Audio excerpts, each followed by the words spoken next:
Cardinals could do nothing right as the World Series opened in Minneapolis, dropping games 1 and 2 decisively.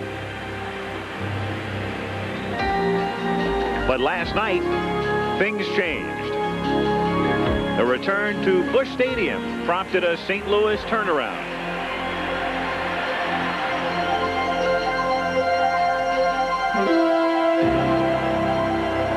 John Tudor pitched brilliantly through 7 innings.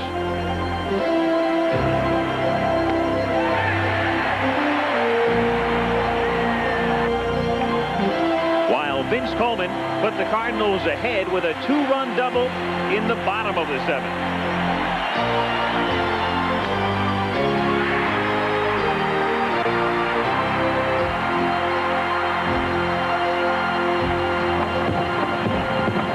Tonight, the Cardinals try to even things up.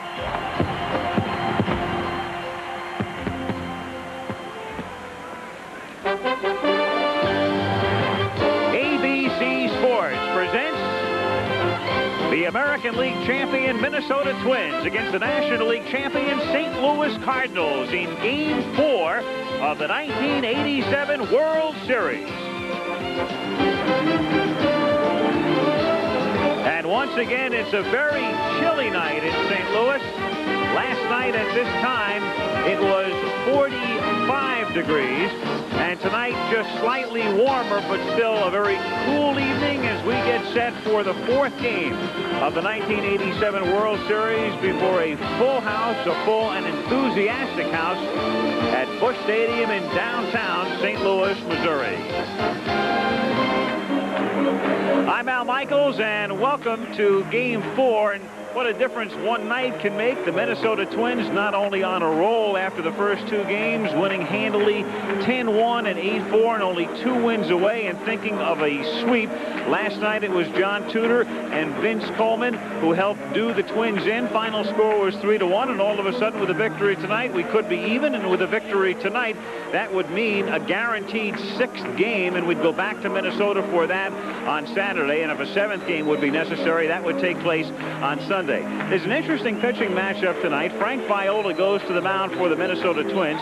He pitched very well in Game 1. He was the winning pitcher, allowing just 1 run over 8 innings, and he will pitch tonight, and he would pitch a 7th game if necessary. Tonight on 3 days rest, and a 7th game on 3 days rest as well. Greg Mathews will be on the mound for the St. Louis Cardinals. Mathews, interestingly enough, was drafted by the Twins and offered between $8,000 and $10,000 in '82. He decided that wasn't enough money, so he went to Cal State Fullerton. The Cardinals drafted him in 1984 and paid him $3,500 to sign, so he'll try to make up the difference and a little bit more as he goes to the mound tonight to try to get the Cardinals even in the World Series. Game 4 of the 1987 World Series is brought to you by Michelin. Michelin, because so much is riding on your tires.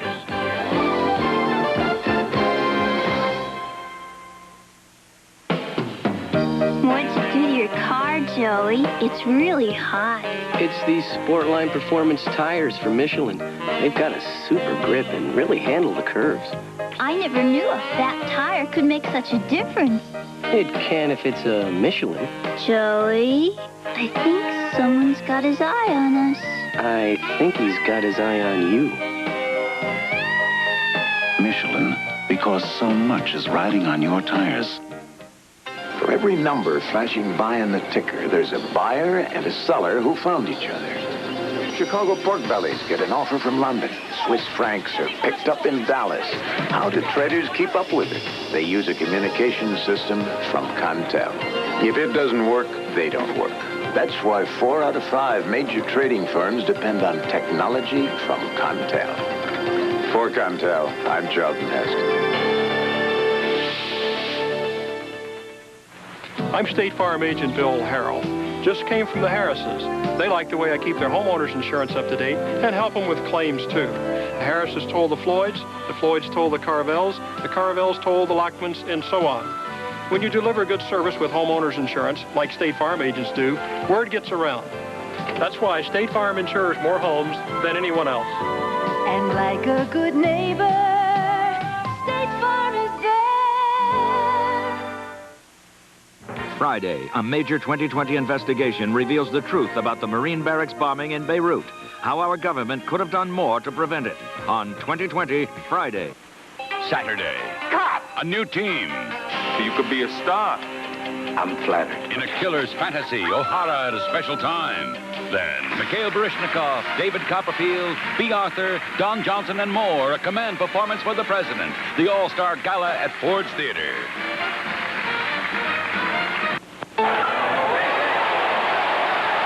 Steve, the idea is to get it all the way here.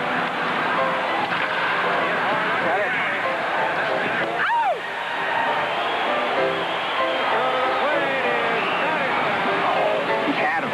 He was out by a mile. MacGyver, Monday on ABC. In the United States, of course, we refer to baseball as our national pastime. In recent years, of course, it has crossed several international boundaries. It's been played in Asia for a number of years, Central and South America. In more recent times, though, it's crossed the boundaries of some European countries. And we take so much of the language of baseball for granted, we sometimes forget what it might sound like to an occasional visitor.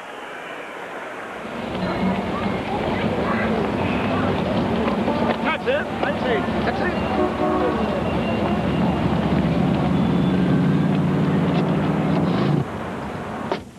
Boston Common, please. Boston Common it is. Reached base 132 of 142 games.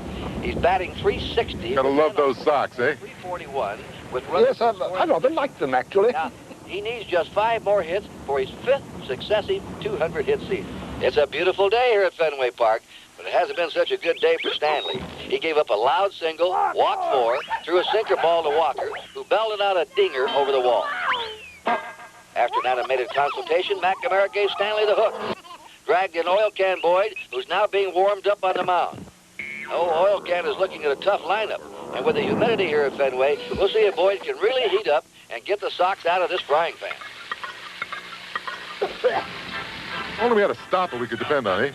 before you're out, flat beer. Flat beer, available at ballparks everywhere. Well, here at the old cow pasture, Zambito's trotting out of the bullpen. He'll have to be sharp if he's going to give Bass the hook and stay out of the jaws of the Green Monster, which has already devoured 6 Sox starters.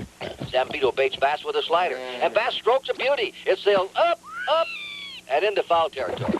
So, Bass is out. And on deck is Deere, who steps up to the plate with 2 outs. Zambito fires a rocket, but Deere gets good wood on it and drives it into deep left field.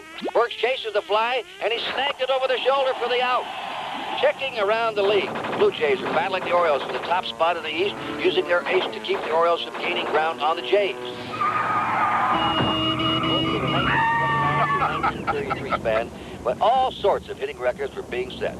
Over at Candlestick Park, there's nothing but goose eggs as the Giants take on the Pirates. And there's a nail-biter in California as the Tigers face off against the Angels.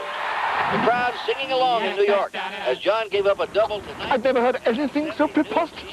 It just doesn't make any sense at all. Oh, yeah, that's the way it is this time of year. Pennant fever and all. There's 1 out, runners on 2nd and 3rd. Viola fires. Rice hits a frozen rope. The runners on 2nd and 3rd take off around the diamond. The crowd's roaring. The Twins collide, and Rice is barreling in at full speed. He slides. He's safe. It's a Red Sox victory, and the crowd takes the field. Please tell me what is going on. Sure. Baseball.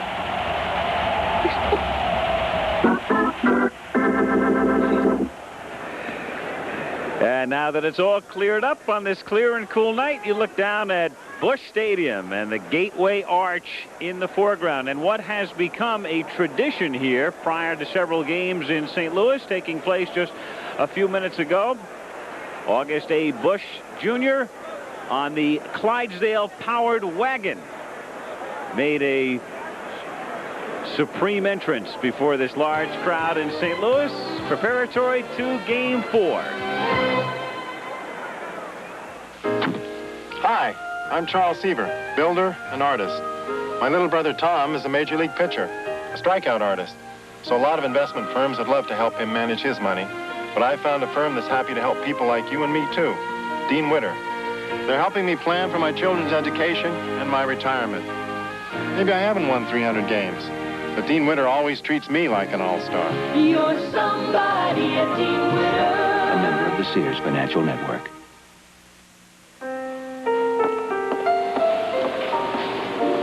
I'd like to deposit the check, please. Jeffrey Houdray has never heard of Unisys. All the way from France. It's from my grandfather. Have a seat. But Unisys systems process half of the checks in the U.S. each day. 30 of the world's 50 largest banks rely on Unisys for everything from international bank transfer to quick customer service. Jeffrey just knows that a new 10-speed bike is almost his. Unisys and banking, the power of two. Today's weather brought to you by Michelin. Bright, sunny, and seasonably warm, partial clouds developing by midday. This afternoon, scattered showers with a chance of severe thunderstorms and local flooding. The barometer falling fast. Watch for the possibility of snow turning to freezing rain later this evening. So don't leave the house without your trusty raincoat, boots, and most of all, your Michelin all-weather tires. Michelin, because so much is riding on your tires. Pete Rose just got tough. Because now I use Tegrin medicated shampoo. Head and Shoulders, not tough enough. Tegrin's 4 times tough on all 4 major causes of flaking and itching. Get 4 times tough with Tegrin. Great, no rooms. They expect us tomorrow. I've got a headache this big and it's screaming for Excedrin. Excedrin, the headache medicine. Nothing proven stronger without a prescription. No room, but no headache. Excedrin, the headache medicine. Game 4 of the World Series coming up very shortly, but right now, let's go to Peter Jennings at ABC News in New York.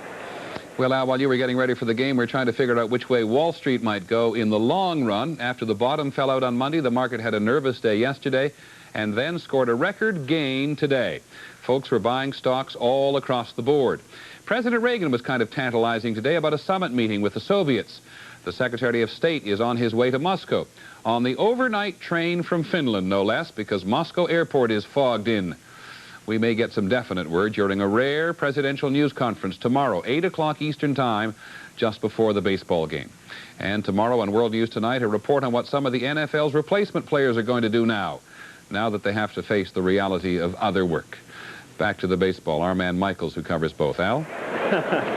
Thank you, sir. And we'll find out if the Cardinals can get even, Peter, or whether the Twins can take a 3-1 lead. And right now, let's join the public address announcer here at Busch Stadium, John Hewlett. Americans for 3 decades. With us tonight to honor America are Peter Yarrow, Paul Stuckey, and Mary Travers. With our national anthem, Peter, Paul, and Mary.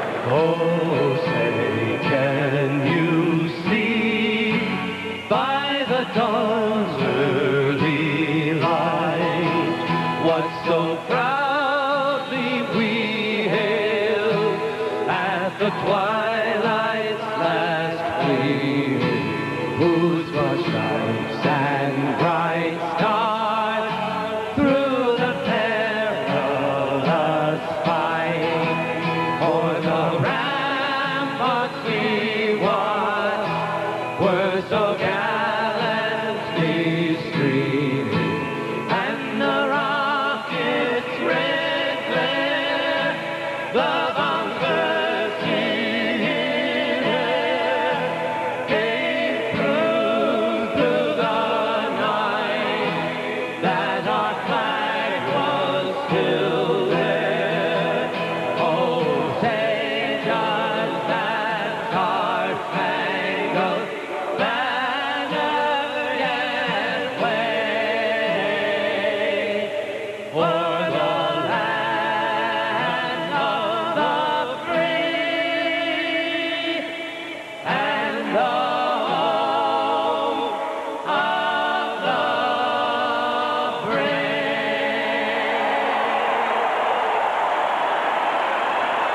We'll be back with Game 4 of the 1987 World Series after this word from Major League Baseball and a message from your local station.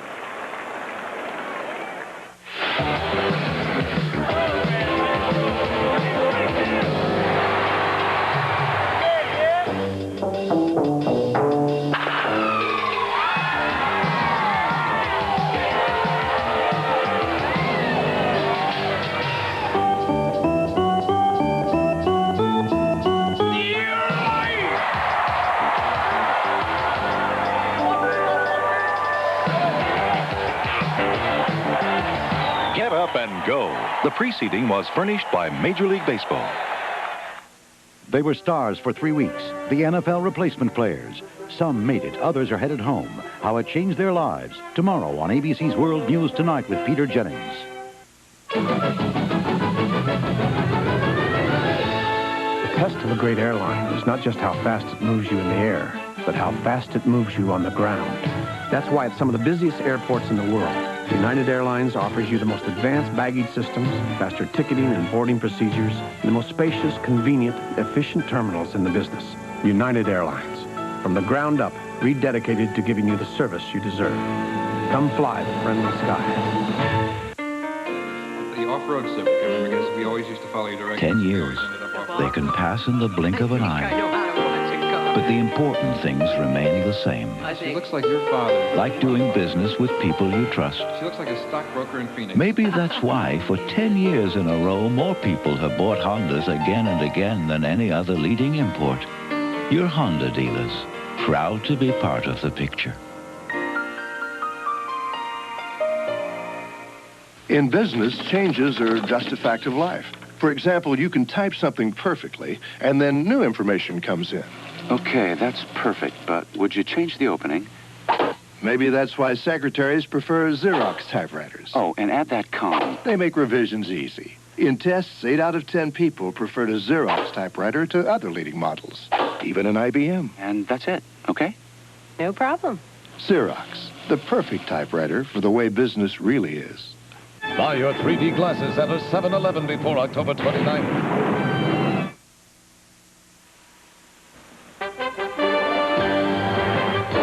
ABC Sports presents the American League champion Minnesota Twins against the National League champion St. Louis Cardinals in Game 4 of the 1987 World Series. And this ABC Sports exclusive is brought to you by Stroh's and Stroh Light. Now you're talking good times, and Stroh's is spoken here. By Chevrolet, the official car and truck of Major League Baseball. By New York Life, to help you get the most out of life. And by GE, from plastics to financial services, we bring good things to life.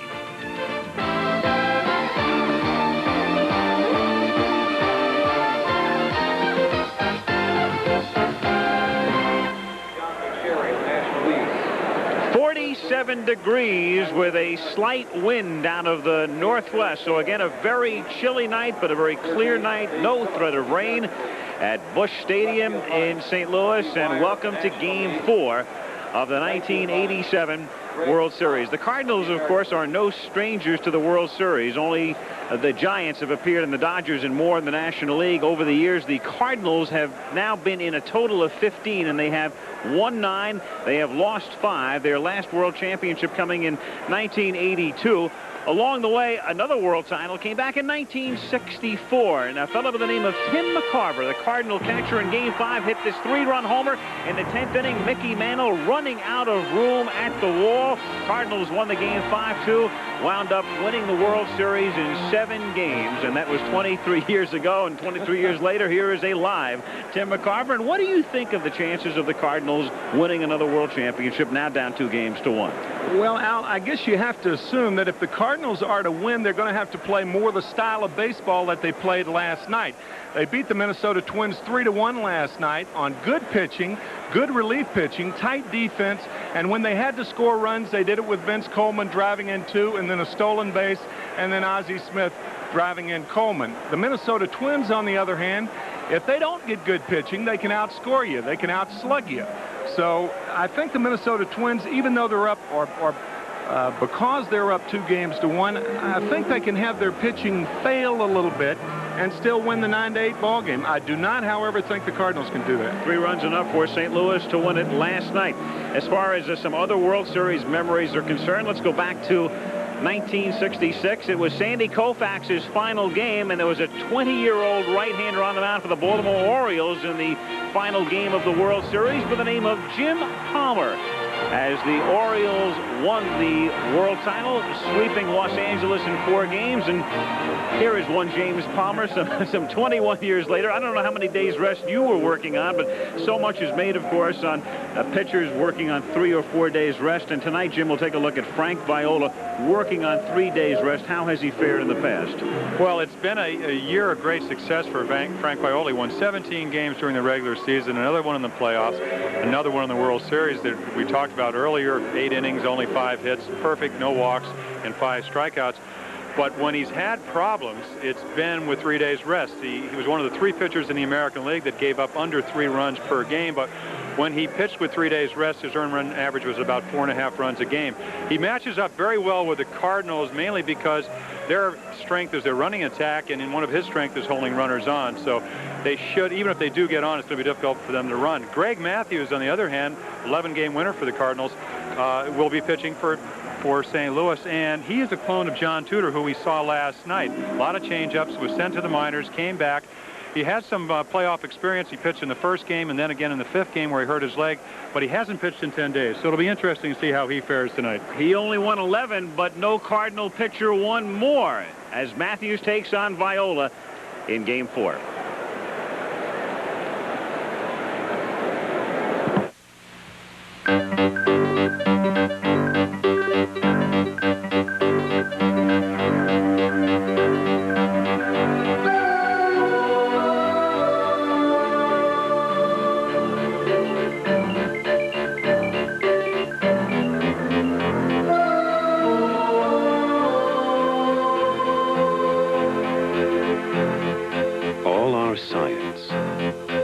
Technology.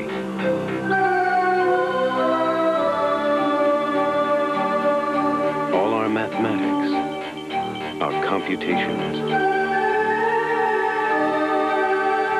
Somehow they all add up to moments that are beyond any calculation.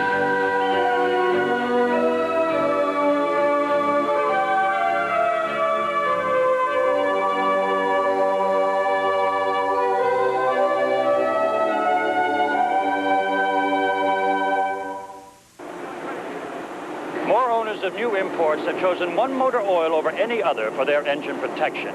They've chosen quality Pennzoil. Today in America, Pennzoil motor oil is the #1 choice among import car owners. That means for the best engine protection, more import and American car owners are speaking out in Fluent Pennzoil. And that's pure quality in any language. Pennzoil, the standard of protection since 1889. As a magician, I've learned things are not always what they appear to be. Hyundai from Korea, Chevy Sprint from Japan. This one costs less. Better value? Perhaps. City mileage Hyundai, 28 miles per gallon. Sprint Metro, 54 miles per gallon. Sprint gets 26 more miles on each gallon. And it comes with a 660 powertrain warranty. Which do you feel is the real value? Chevy Sprint. No fooling. You know, Jerry, you're a terrific husband and a super salesman. Hey, Beth, what is this? A financial genius. You're not. Very few of us are. We can help. At New York Life, we have the resources to make the most of your resources. We offer a range of financial opportunities, including mutual funds, universal life, and limited partnerships. Don't settle for less than you deserve. Get the most out of life with New York Life. Ladies and gentlemen, we're proud to honor at this time 2 Polish Americans who went to Poland last month to conduct the first baseball clinic ever held in Poland and to distribute equipment that will further the development of baseball internationally. Throwing out the first pitches for tonight's 4th game of the 1987 World Series are these Polish Americans and former Major League Baseball players Mo Drabowski and Stan Musial.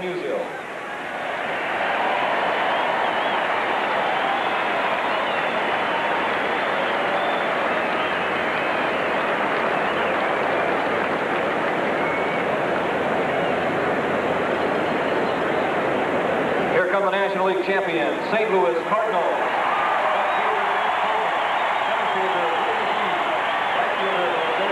And the St. Louis Cardinals with Ozzie Smith taking the field. with his typical flourish. And as the Minnesota Twins come up tonight, they'll line up this way. Dan Gladden leading off. Al Newman gets the start at second base with Lombardozzi out of the lineup. Kirby Puckett, as usual, batting third. Gary Gaetti is in the cleanup spot, and behind him, hitting fifth, is Tom Brunansky. The left-hand batting Ken Herbeck is at first base. Tim Laudner hits in the 7th spot, and Greg Gagne drops down from 2 to 8. And Frank Viola will swing a bat tonight because there's no designated hitter used in the World Series in the National League Park. Cardinals, defensively, the outfield of Coleman, McGee, and Jose Oquendo. The versatile one is in right. Tom Lawless gets the start at third with Smith at short, Herr at second, and Jim Lindemann, the right-hand batter, is at first base. Tony Pena, very instrumental in last night's victory, is back of the plate. And the lefty, Greg Mathews, getting the start in the National League Championship Series. You'll recall he didn't know until he came to the park he would start in Game 1. What about Mathews? Let's find out from National League batting champion Tony Gwynn of the Padres. Watching Greg Mathews pitch is like watching a John Tudor clone, except that all his pitches are released from the same spot. There's no pattern of how he'll pitch you. He'll throw you any pitch he has at any time in the count, except I don't believe his changeup's as good as John Tudor's. He's got a good pickoff move, but the Giants saw something in his move that obviously tipped them off, and I haven't been able to figure it out. The Twins do not want to see a John Tudor clone after last night. Tudor allowing just 1 run through 7 innings of work.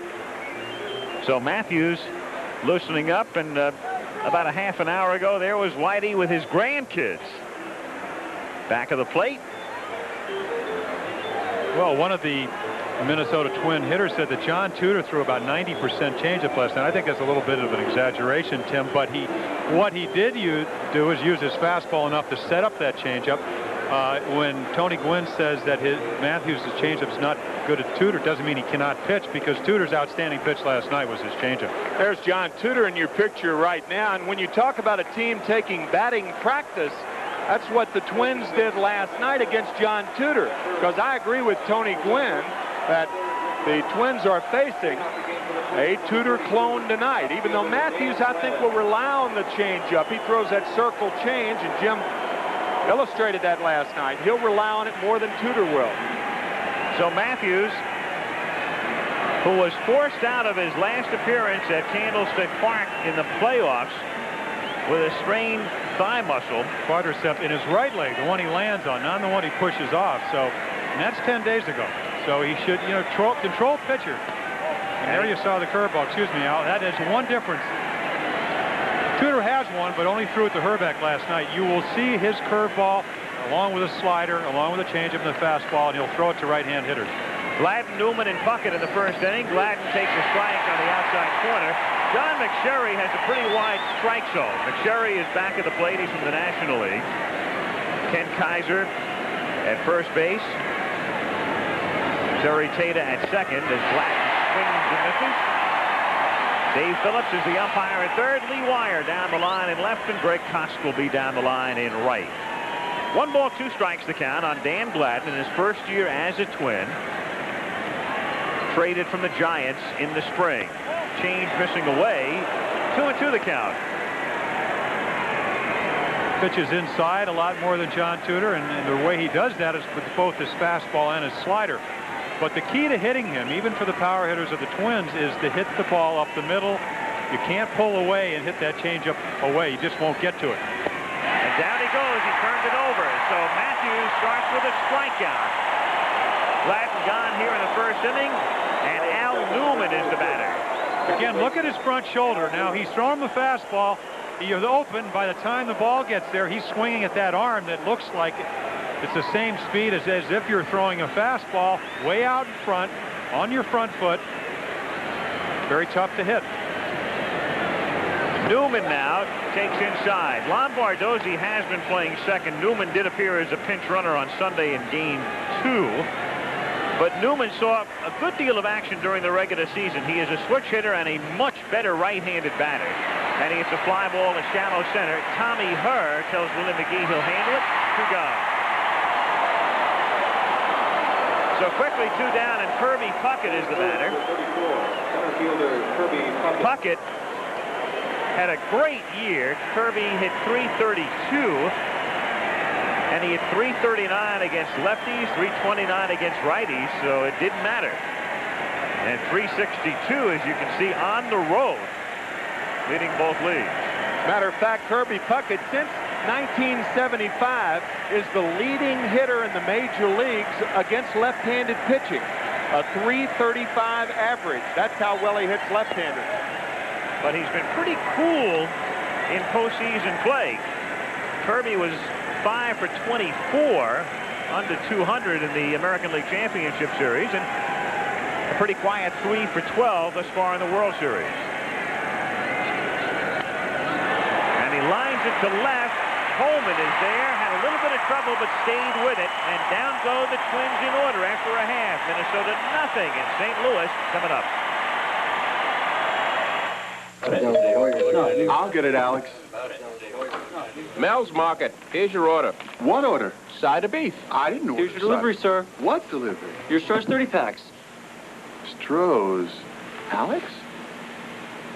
Nah. Stroh's and Stroh Light. Fire brewed for smooth, consistent taste. And with 30 packs, you get more beer. Pardon? Pierre's Pet Shop. Here's your poodle. Oh. Alex. 300. You know what I did? I tried to punch out a phone at the airport. Well, my plane was late, so I wanted to leave a message at the office. 25 rings later, I get some guy in the lobby who tries to transfer me. Silence. Then click, hello, and I know I'm cut off. From now on, we're going to go with a system we can trust. We get paid for our brains. We can't afford a phone system that makes it look like we haven't got any.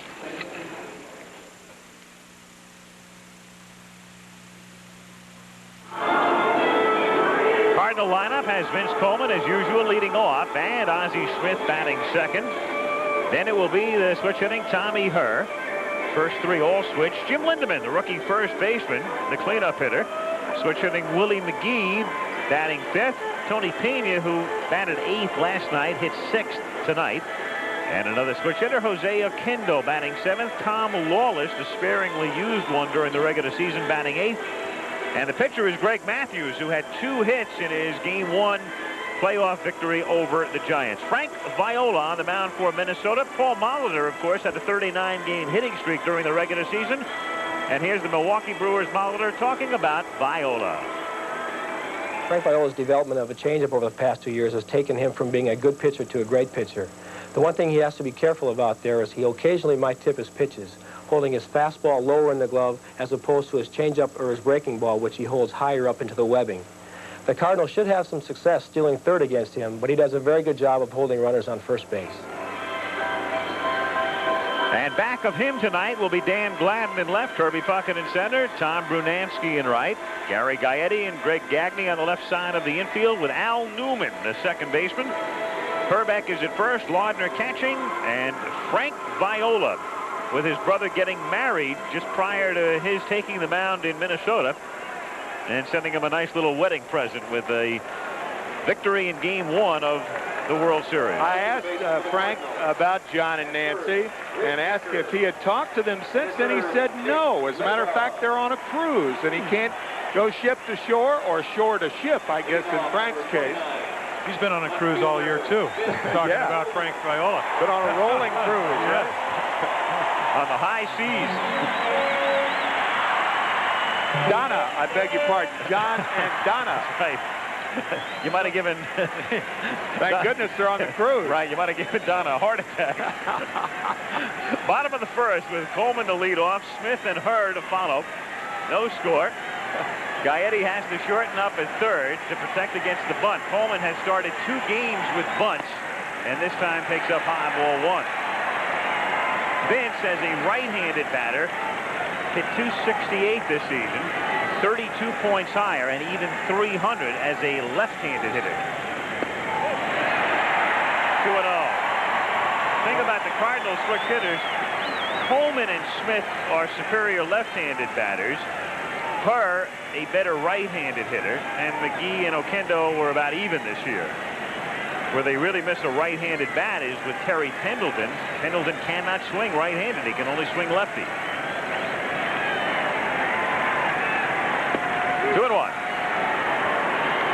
and Coleman's such a superb year. We've talked about the stolen bases, 109. His batting average career high, 289. But one of the reasons what Johnny Lewis, the batting instructor, said is he takes a lot of pitches. He'll take 3-1 because he gets the same pitch at 3-2 as he does 3-1. You don't want to walk him. 2-2 the count. Now what Paul Molitor talked about is when you put the glove in a pitcher, you try to get it up as high as you can so a hitter really cannot see. A lot of pitchers will hold their curveball a little bit lower so you'll see more of the heel of his hand versus the fastball. Still 2-2 on Vince Coleman. Interesting theory that you just mentioned, Jim, because what you're saying is that because he's taking more, Coleman that is, he's a better hitter. And the reason for that, and it's really well put, is that he's much more selective as a hitter.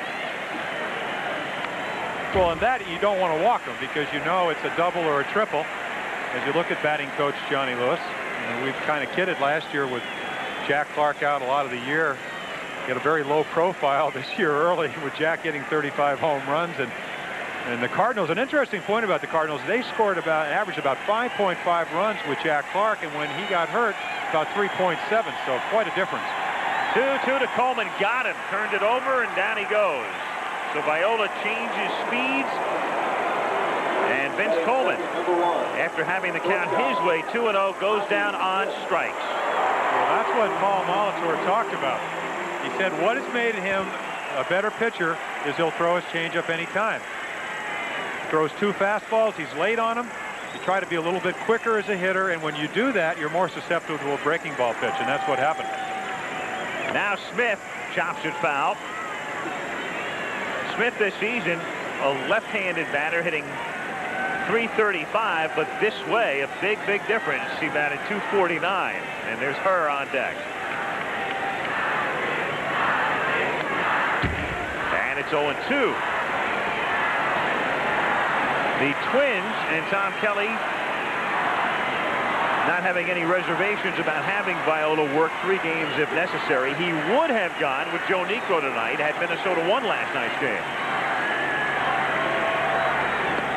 1-2, but this means now that it's Viola tonight. Blyleven goes tomorrow on 3 days rest.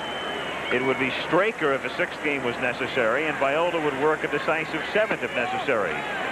2-2. It's amazing what is made nowadays of a pitcher working with 3 days rest when 10 years ago it was the norm for pitchers to work on 3 days rest because there were 4-man rotations. Well, the theory being, Tim, that it's a lot easier to find 4 quality pitchers than it is 5. But then again, that is also the reason that they start babying pitchers now and they can't throw over more 100 pitches. I honestly think that as a guy that pitched just about every 4th day with only 3 days rest, it's easier. You have better control. You have more confidence. Smith reaches out and grounds it down to Al Newman. And Ozzie is gone. He becomes the 2nd out, and Tommy Herr is the batter. The Cardinals, with the big 3 at the top of the order, Coleman, Smith, and Herr. In game 1, that's how they fared against Viola, who worked 8, and Keith Atherton, who worked the 9th in that 10-1 route. So they were 0 for 12 without a walk, and that did not happen once in the regular season in all 162 games. So that's how unusual that was, and you can credit Viola in good measure. 2 down, strike to Herr, and the count is 0-1. Well, that's why after last night's ball game, Vince Coleman said, when I can get on 3 or 4 times a game and I can score 3 and 4 runs, I make a big difference, which is kind of an understatement, but it's really the truth. These guys have to get on, especially now that Pendleton is out of the lineup. And they won't do it in the 1st inning because Gagne throws out Herr. Each team goes out in order. We'll go to the 2nd with no score.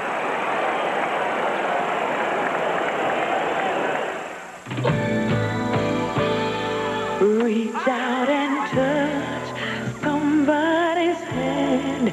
Make this world a better place if you can. Now Every time you use MasterCard, we'll donate money to 6 worthy causes. Look for the ballots and help choose where the money goes. Reach out and touch somebody's hand. Choose to make a difference. Choose MasterCard.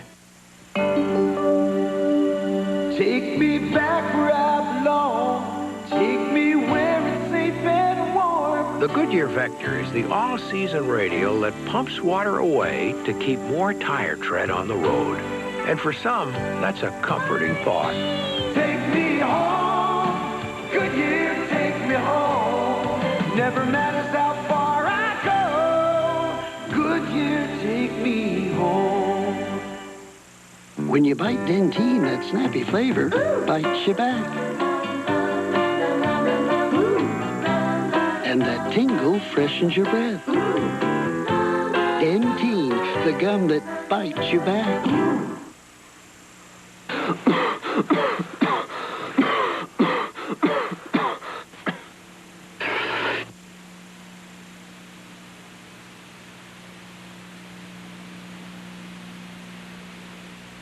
Someone put a bender in my left front fender. Leave it to the good hands, people. I got a dent in the door of my 4x4. Allstate makes an accident a little easier to take. We offer a repair guarantee, and in most cases, we'll give you a settlement on the spot. I parked in a lot in a place that I trusted, but when I returned, my window was busted. Leave it to the good hands, people. You're in good hands with Allstate. A member of the Sears Financial Network. No score. Game 4 of the World Series, top of the second inning, and the middle of the order for Minnesota. It's Gary Gaetti, Tom Brunansky, and Ken Herbeck. Mathews had a 1-2-3 first. Gaetti 4 for 12 in the series.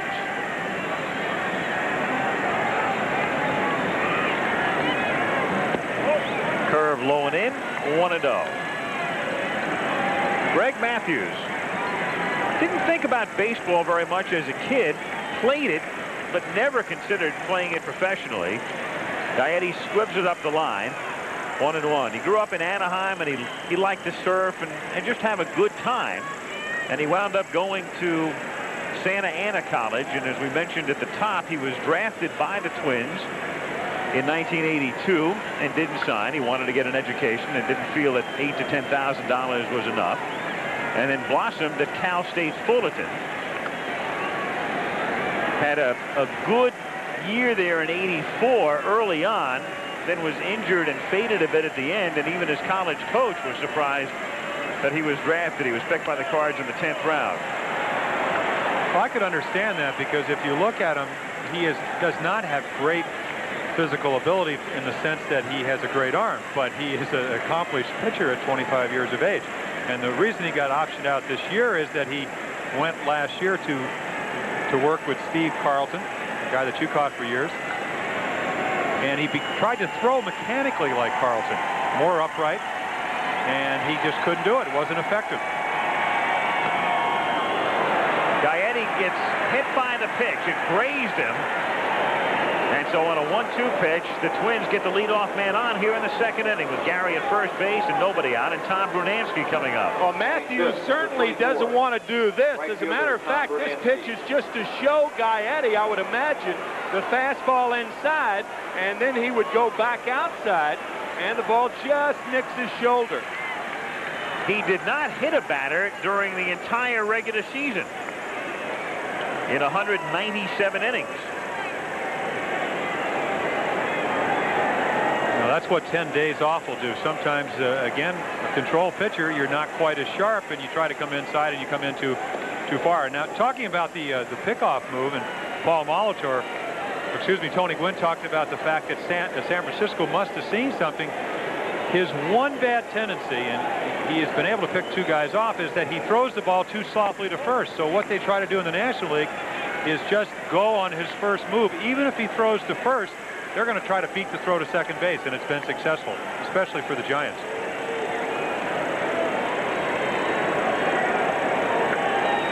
Gaetti at first base. Gary does not run very much.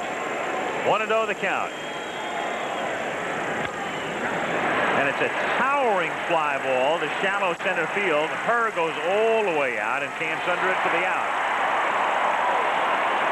Tommy's second put out. Gaetti remains at first with one down. And Ken Herbeck is the batter. Batting sixth, number 14, first baseman, Ken Herbeck. We said Gaetti doesn't run very much.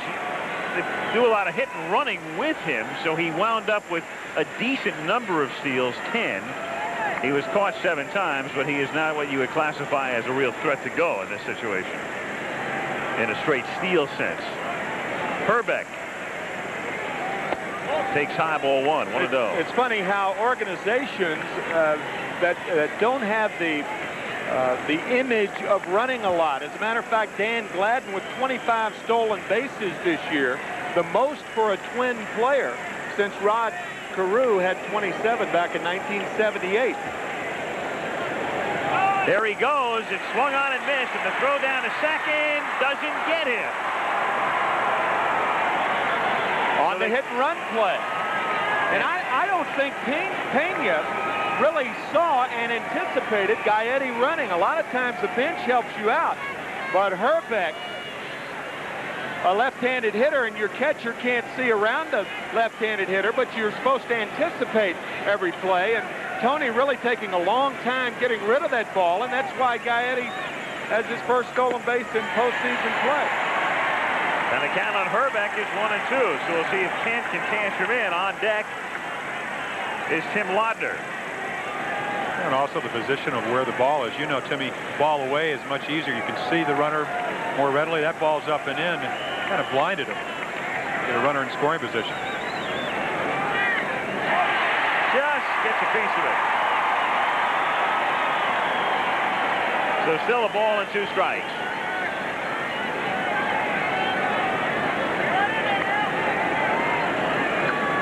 Whitey Herzog looking on as his club tries to get even. And if they do, it means a guaranteed 6th game Saturday in Minnesota. That gets away from Pena, who can't find it. And down to third goes Gaetti. I tell you, Tony looked like he was crossed up on that pitch by the way he went after the ball. He didn't turn his glove over. See how he stabs at the ball? He goes down and now can't pick it up, and Lawless has to field it. And it's going to go as a wild pitch, and Pena out there talking to Mathews. You see how he goes after that ball? Usually when a catcher goes down after a ball like that, in that particular fashion, it's a cross-up, and Pena talking to Mathews. I would assume that's what it was. And the Twins get a man to third on a hit batsman, a missed hit and run that results in a steal, and a wild pitch. And the Cardinal infield plays in. 3-2 the count. Sounds more like a Cardinal scoring opportunity than a Twin. It does. A St. Louis rally.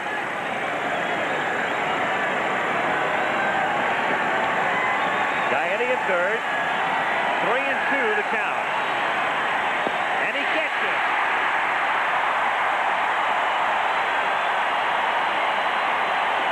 Big strikeout. 2 down. Herbeck muttering to himself. All he needed was a fly ball to give Minnesota the lead. Well, even sometimes a wild pitch will set up a strikeout. Away, away, away, away. And then he turns it over, comes down and in, which is really in Herbeck's power, except the ball sinks, which is one of Mathews' strengths, and he swings right over it. So in and out, excuse me, Al, in and out, and you finally get the strikeout. Not up and in, but down and in. Laudner, one of those unlikely heroes in the World Series to this point. 191 during the regular season, and 5 for 9. Takes high ball 1. Matter of fact, Mathews' batting average is the same as Laudner's for the regular season. 191. Now, Laudner did have a few more home runs. Tom Kelly opting to go with Laudner on an everyday basis. 2-0 the count. Before the series had started, it appeared that Sal Butera might catch in Game 3, but last night, because Laudner had a relatively hot bat in Games 1 and 2 with a home run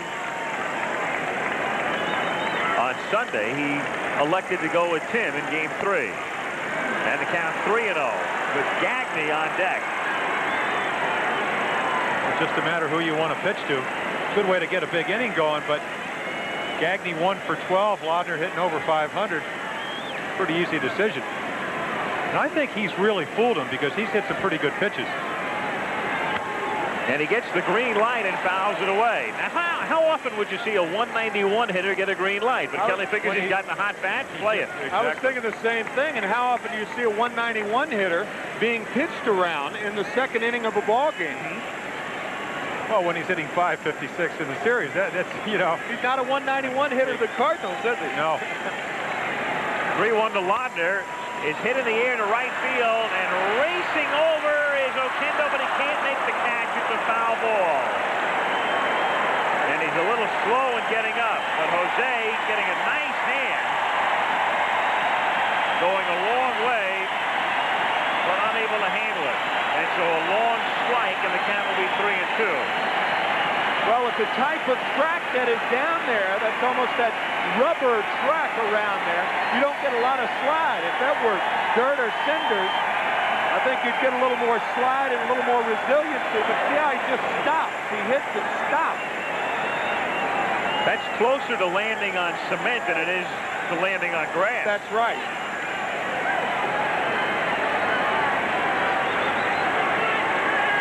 So 3 balls, 2 strikes now with 2 out, no score, second inning.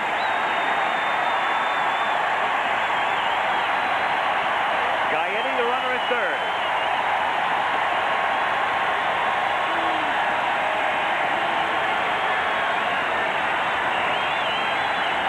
Crowd hopeful of a strikeout, and that's something that occurred with great frequency for Laudner during the regular year. Still 3-2. Sort of an all-or-nothing regular season for Laudner. He hit those 16 home runs in 288 at-bats. He also struck out 80 times in 288 at-bats, an enormous ratio.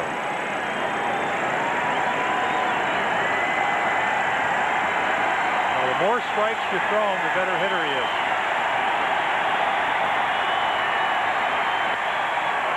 Spun down to first. Lindemann does it himself. And the Twins still under a threat in the second. End of 1.5, no score. You know, Karen, you're a talented architect. A wonderful partner. Come on, Maggie, let's hear it. A financial genius. You're not. You know anybody who is? We can help. I agree. At New York Life, we have the resources to make the most of your resources.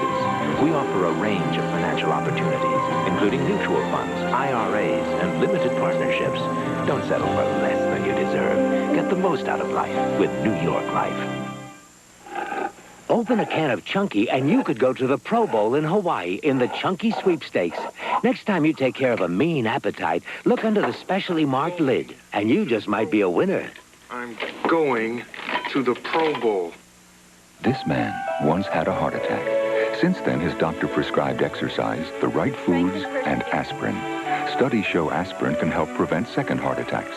Ask your doctor about aspirin. Bayer, the wonder drug that works wonders. Wherever there's a light shining in the night, we'll be there. She is light, warm and bright. Wherever there's a moment and a dream inside, she is light, we'll be there. Things to life. Yes, Mrs. Ferber, I'll be right over. What's up? It's Alex. He's been burying things in Mrs. Ferber's garden again. Right here. Alex, a bottle of Stroh's. Keep digging. Nice, Alex. 15 packs. Keep digging. With Stroh's and Stroh Light 15 and 30 packs, you get more beer. How did he get a whole truck down there? Why don't we ask the driver?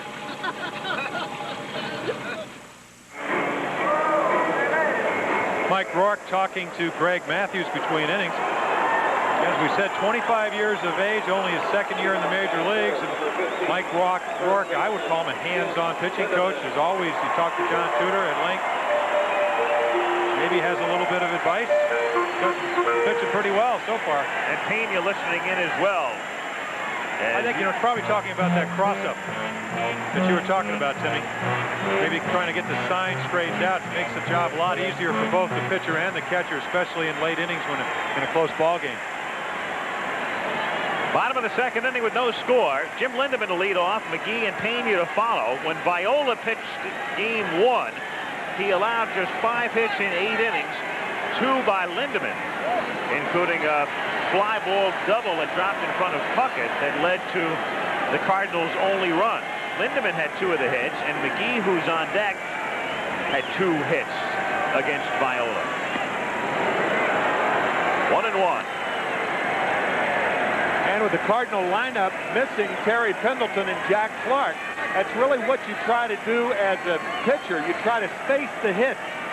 The only way the Cardinals are going to score any runs, at least the theory by which you go, is to bunch hits 3 in a row. 3 out of 4. That's how they're going to score runs. Where the Twins can get a guy on and pop one out of the ballpark. You can't really anticipate that with a Cardinal lineup. And that is the way the Cardinals have been for years, and they're constructed to play in this ballpark. Spacious Busch Stadium.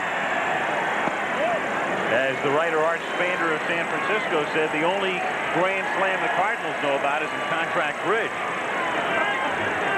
7 no trouble. Right.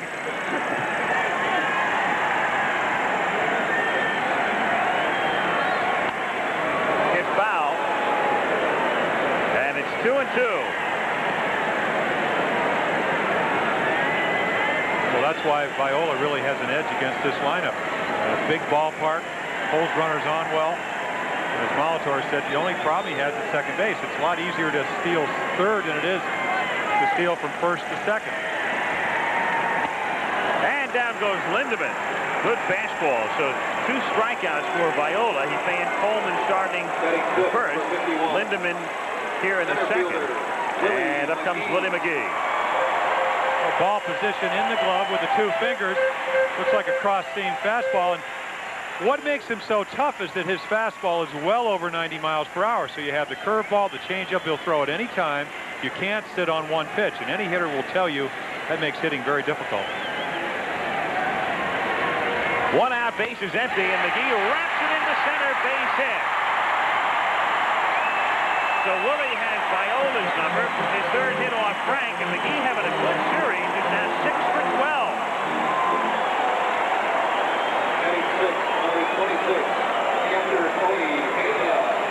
Tony Pena coming up. Pena making a great play yesterday. This coming in the 6th inning, going right to the edge of the dugout and in. And Talk about a big out. Talk about living on the edge. That's what he did there. Yeah. You can die on the edge here in these dugouts.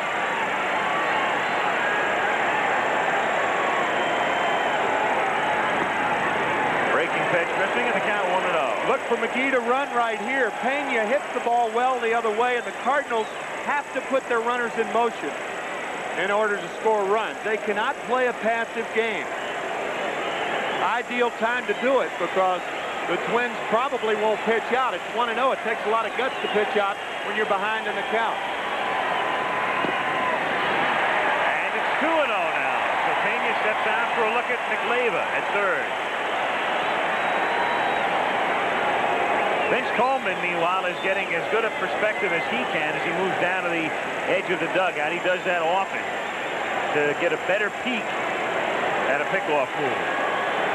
Well, he hasn't been able to get on first, so this is the best perspective that he has. At least not off of Viola. What kind of move was that, Jim? That's a strange move right there. There was no leg kick. Well, that's what he did on the pitch before, and he knows, as you said, that McGee may run. So what he's trying to do is cut down on the leg kick, both when he goes to first and home. And that's a very short leg kick for somebody that's 6'4". Now, that's that's not the leg kick you will see with nobody on first base. It'll be a lot higher.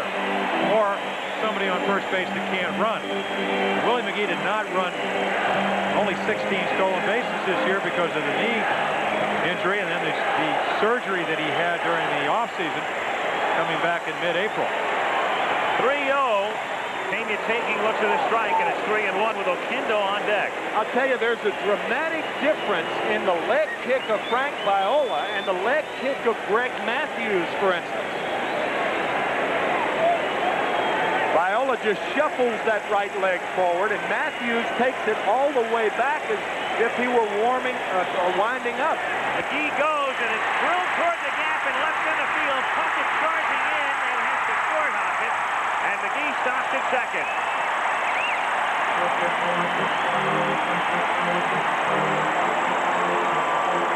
So the Cardinals with 2 on and 1 out. McGee had to hold up even though he was going to see if Puckett would catch it. So he has to stop at second with 1 guy. The ball off the end of the bat, and I don't really think Willie McGee knew where Puckett was playing. Puckett looked like he faked, but not a great fake. He was out in right center field because we've seen Pena drive the ball and hit the ball between first and second. But Puckett gives him the fake. McGee falls for it, and instead of first and third, and a fly ball scoring a run, you still got a double play in order. Ground ball could get you out of the inning. Jose Oquendo taking ball 1. Oquendo last night got the 7th inning started with a base hit. Now Willie slows up before he gets to second base. I agree with you, Jim. I think Puckett made a good play once the ball did bounce. But Willie should have been a little more aggressive on the bases. 2-0 the count. The first responsibility a base runner has is to turn around and check all the outfielders and see how deep they are. And to echo that thought, I don't think Willie did that. The ball did fool him a little bit. But a case could be made that he should be on third base right now. And where he was playing, Puckett was playing him over toward the gap in right center. Yeah.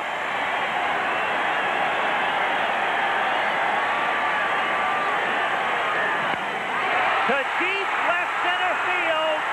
Gladden goes all the way back and makes the catch, and the runners have to hold. When it left the bat, it looked like it had a chance, but it just died. And Gladden able to race back and make the play.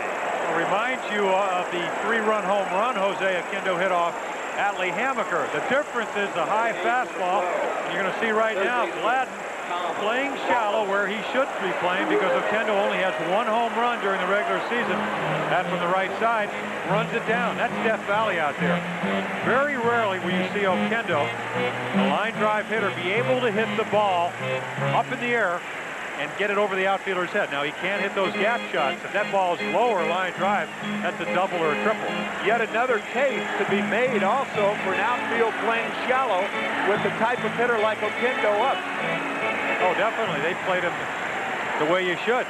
You make him hit the ball over your head, especially in a big ballpark. Tom Lawless with Wayne Terwilliger positioning the defense. Lawless came up only 25 times all season, and he was 2 for 25. He hit 080, and the only reason he's playing in the World Series as a starter against left-handed pitching is the Pendleton injury.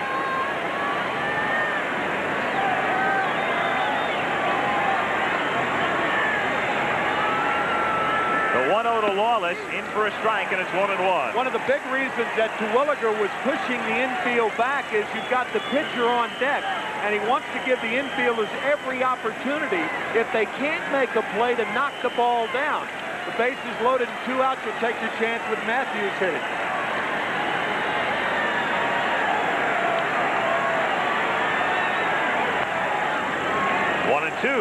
Normally, you wouldn't see Al Newman play that deep with Tom Lawless hitting.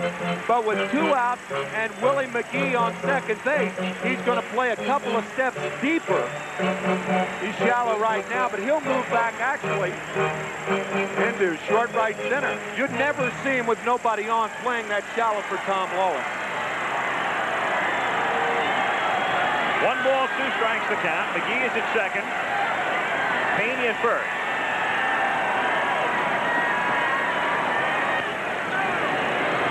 still 1-2. No score. We're in the bottom of the second inning in Game 4.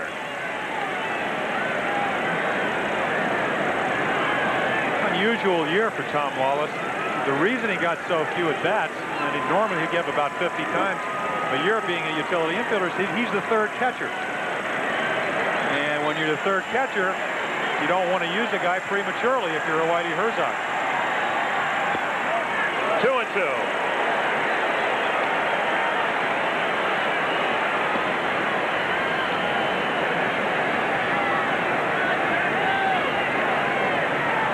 Kelly with Dick Such as pitching coach.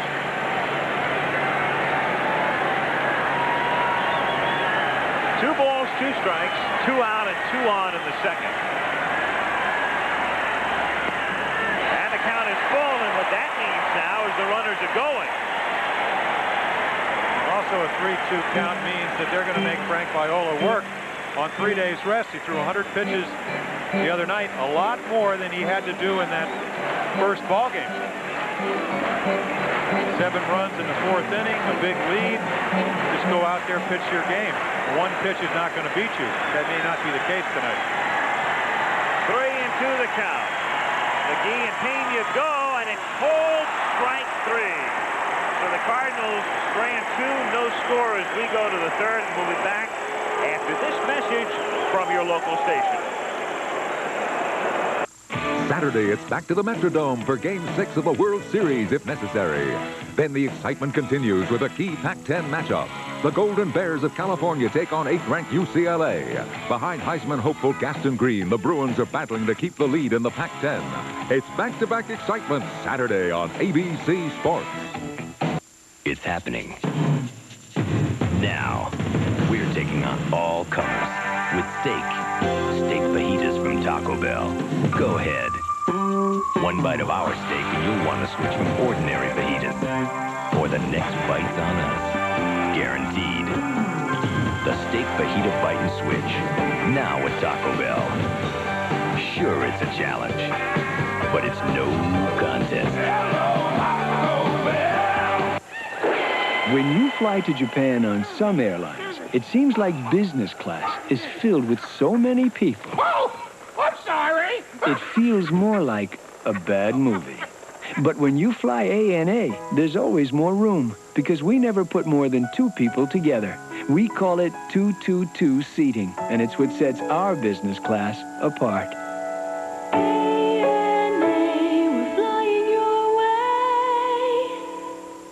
Leave me alone. Jury tampering is a felony. Well, you haven't tampered with me. Yet. A defense attorney, a juror, brought together by a murder. If he did it, I'm going to vote guilty. But if he's innocent, I don't want that on my conscience. By a mystery. Something was in there, and Elizabeth Quinn found it. What's the connection? By a suspect. Did you kill Elizabeth Rose Quinn? Cher, Dennis Quaid. Suspect, rated R. Starts Friday at a theater near you. Slime Time starts at 7:30 Thursday, October 29th.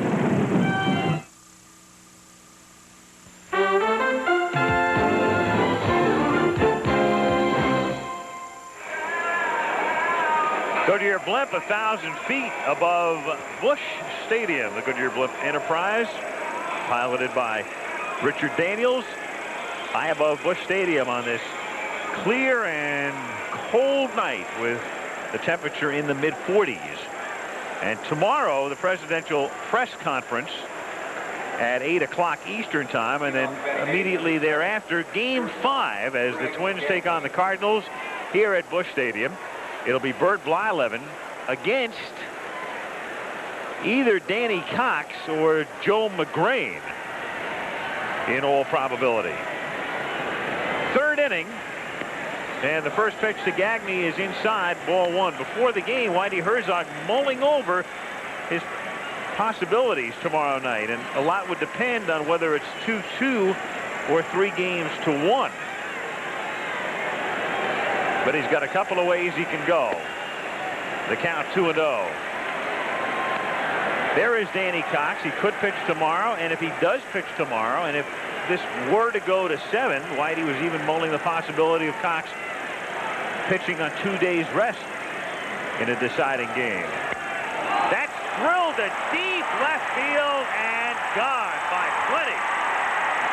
Greg Gagne, who had 10 during the regular season, makes it 1-0 Minnesota. What a rocket. Boy, did that ball get out of the ballpark in a hurry. Well, you talked in the first game about how he wraps his bat. Now 2-0, you can wrap your bat, you can look fastball, and that's exactly what he got. Belt high and look in an area. Now watch that bat wrap. Look where the ball is. Inside half, right where you wanted it. If you could order one up, you'd say, I'm looking 2-0, throw it on the inside half, and he belted it. Viola now, the count 0-1. So Greg Gagne dropped to 8th in the order, was 1 for 12 in the series coming in tonight. And now he did hit a home run against Frank Tanana. Believe in the 4th game in the playoffs on a slow curveball. And also he hit another home run which was off a right-hander on a high slider. So he's had a good postseason, more so in the playoffs in the World Series till that swing. 1-2 now on Viola. Frank, of course, hitting for the first time this year and in his major league career. And he looks like it. Swinging for the first time, not hitting. There is a difference. Yes, there was then. Meanwhile, Mike Rourke now going to the mound, and you begin to wonder about that quadricep that forced him out of the game in San Francisco. And with Rourke going to John McSherry, what he's saying is this is not a visit to the mound outside of the fact I'm checking on his condition, and that's why McSherry is eavesdropping.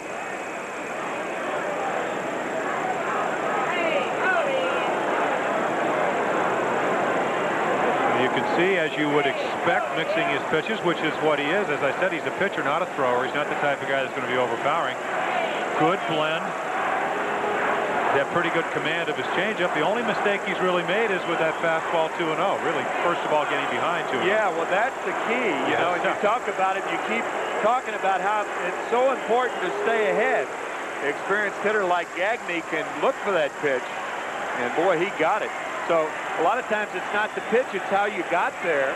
And it's not necessarily the 2-0 pitch, but getting 2 balls and no strikes to begin with. Whitey has to be a little concerned right now because Rourke paying the visit to the mound to check on Mathews. And if Whitey has to go to the bullpen as Rourke makes his way back to the dugout, he's got Bob Forsch and he's got Rick Horton. And I suppose if he wanted to, he could go with Joe McGrain. Lat at the plate in the count 0-1. And the importance of the opposite leg, the one you don't push off, in this case would be the right leg of Greg Mathews, is this is the leg that you use as a hinge. It allows you to get that front leg down, and let's face it, Greg Mathews is a low ball pitcher. He has to use that right leg, which is the one he hurt up in San Francisco, as a hinge for him to be able to have the good control that he needs to have to be effective. Strike, a delayed call by John McSherry. Now just kind of concentrate on that, not the leg he pushes off, but the right leg, and watch how he hinges it when he lands on it. Right here, see it just kind of used as a hinge. Now if that leg is too stiff, you get a little bit tired. What will happen to pitchers, you'll get up in the strike zone. When Mathews gets up, we saw the result, long, hard hit balls.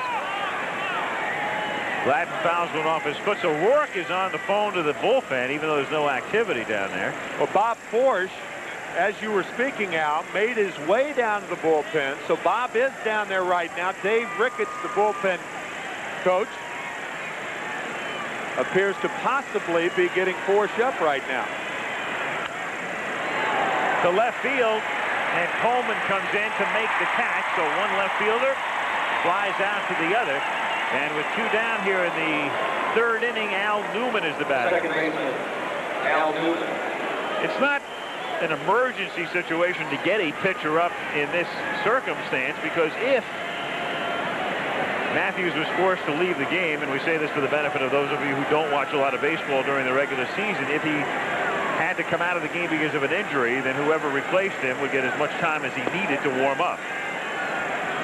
1-0 the count on Newman. Well, I have a lot of respect for the Cardinals because in that 5th game, in a crucial game in the playoffs, when he hurt that leg, they said it wasn't up to him. He wanted to pitch. They said, we're not only thinking about this year, we're thinking about the future.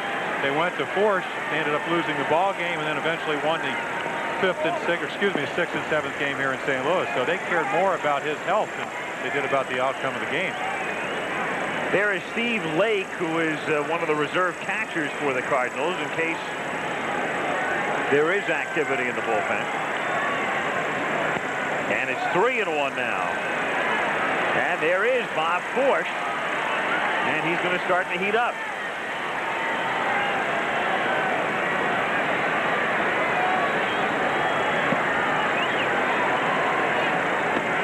And Newman is on. So with 2 down, Newman draws the walk, and Kirby Puckett comes to the plate. Puckett flying to left in the 1st inning. Center fielder Kirby Puckett. Twins ahead 1-0 on a 3rd inning home run by Greg Gagne.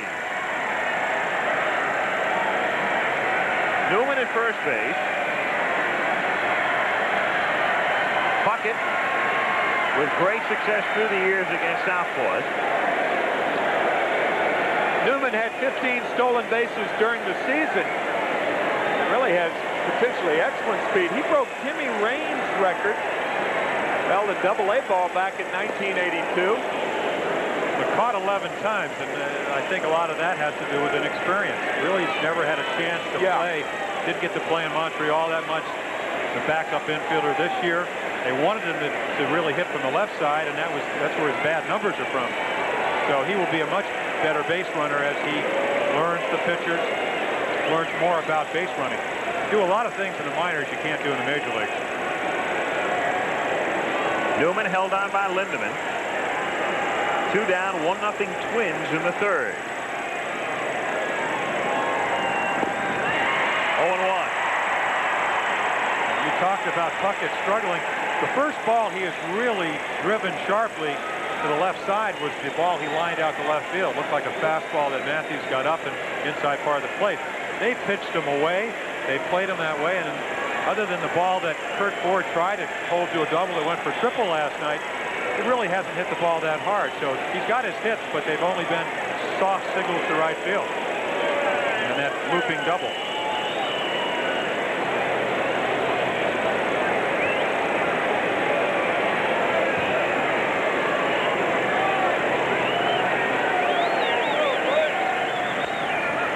Toward the hole, corralled by Smith, who goes to her for the 4th. Nice play by Tommy.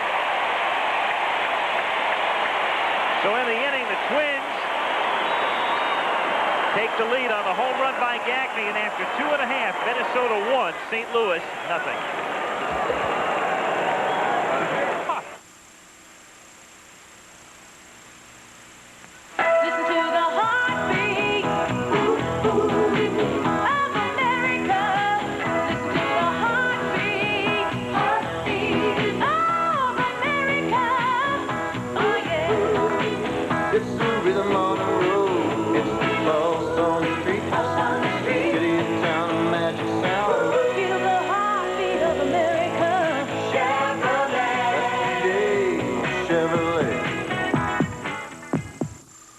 There's a place where time has stood still.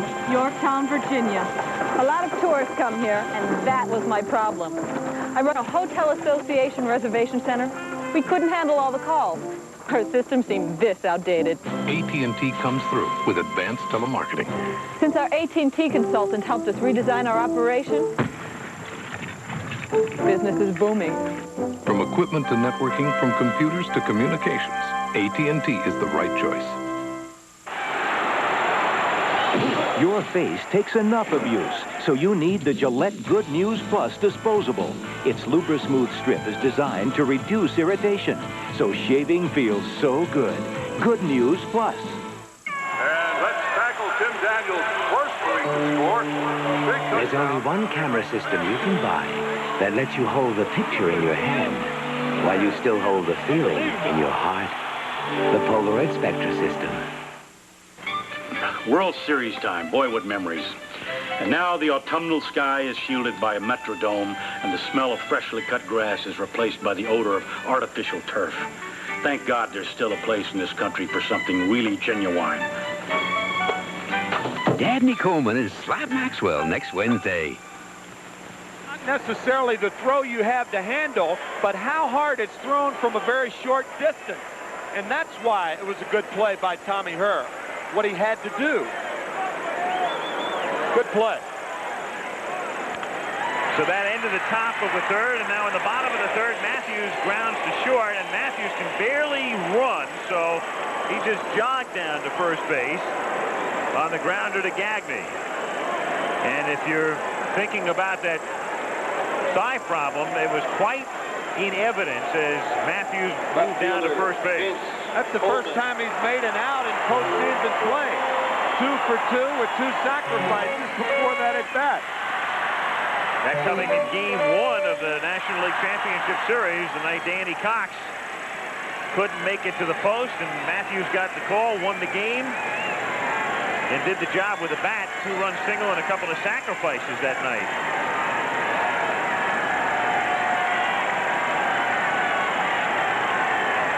Coleman now looks at a strike.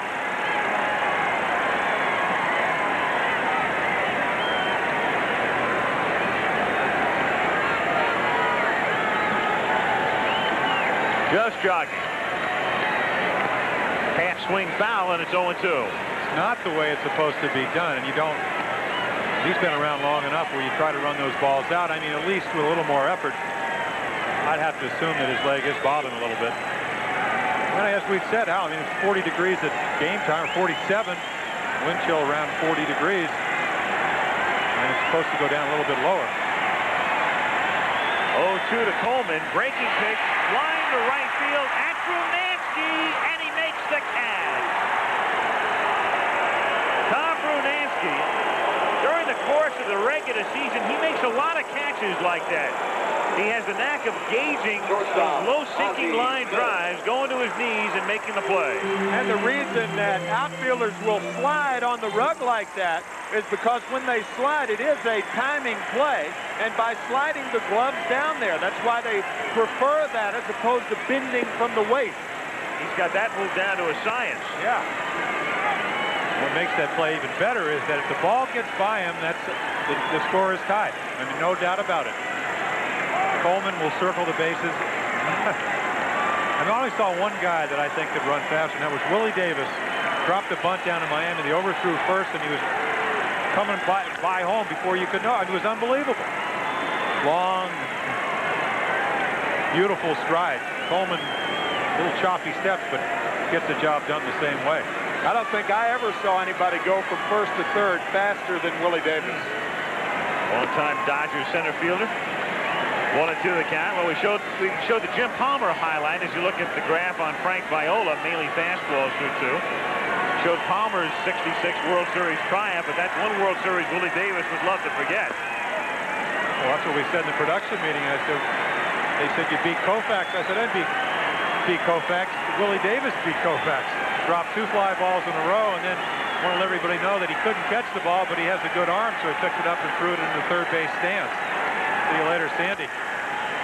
Smith looping it foul, and it's still 2-2 on Ozzie with 2 down and the bases empty in the bottom of the third inning in game 4. 1-0 Minnesota.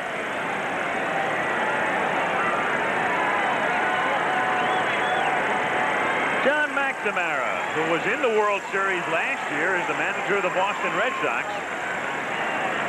Looking on tonight. And along with Haywood Sullivan and the rest of the front office, probably thinking about a couple of trades. There is one man who is not on the trading block, Herbie Puckett. There'd be an uprising in Minneapolis if he were traded.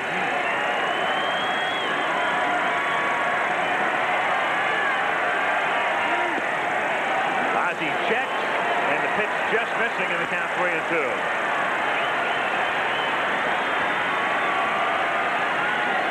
Would follow if Smith can keep it alive. Frank Viola, who won 17 during the regular season. And Smith gets on. So it's 2 down. Ozzie Smith at first base. And a threat to go. Smith second on the club in steals to Coleman. He had 43.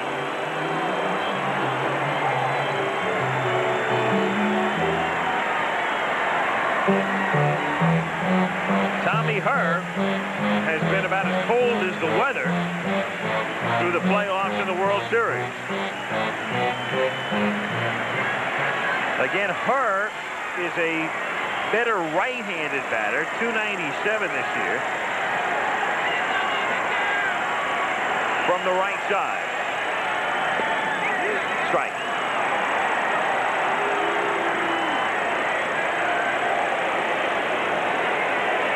I talked about that point last night. I thought a lot of his problems were unfamiliarity with the other pitchers. He said everybody has the same problem. He said he feels he's hitting the ball sharply, and he hit the ball hard off Viola twice in Minnesota. Nothing to show for it.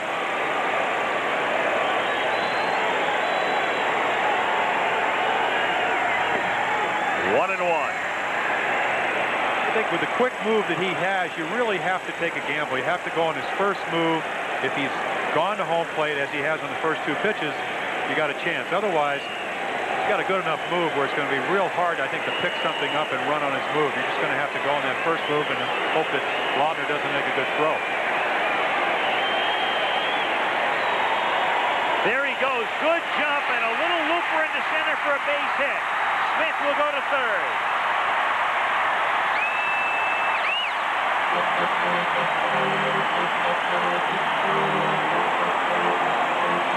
Well, that was not a hit and run. That was a matter of Ozzie Smith running and Tommy Herr hitting it. There's really no advantage or no percentage to putting on a hit and run with 2 outs, because one of the reasons that you put the hit and run on is to get the runner to third base. And in this particular situation with 2 outs, you still need, for the most part, a base hit to score Smith from third. With nobody out or 1 out, then you do employ the hit and run. But that was just a matter of Smith running, Tommy Herr choosing a good pitch and smacking it. Jim Lindemann now. 2 on, 2 out, takes the strike. Lindemann struck out. Viola blew him away with a fastball in the 2nd inning after Lindemann had picked up a couple of hits in game 1 off Viola. Smith at third and Herr at first, held on by Herbeck.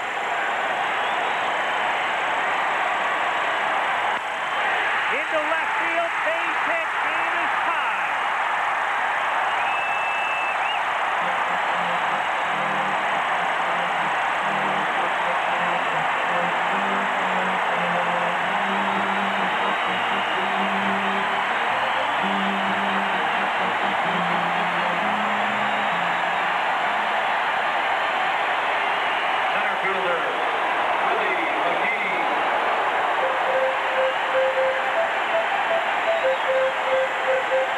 Pitching is so much matchup. Lindemann's weakness is the pitch that Viola doesn't have. That's a right-handed breaking ball. Matches up very well against left-handers. So a 2-out Cardinal rally, a walk and 2 singles, and McGee is the batter.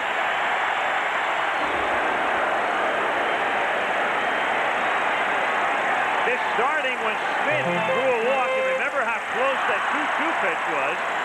He worked the count full, threw the walk, Herr, a looping single into center field, and then Lindemann with a game-tying single.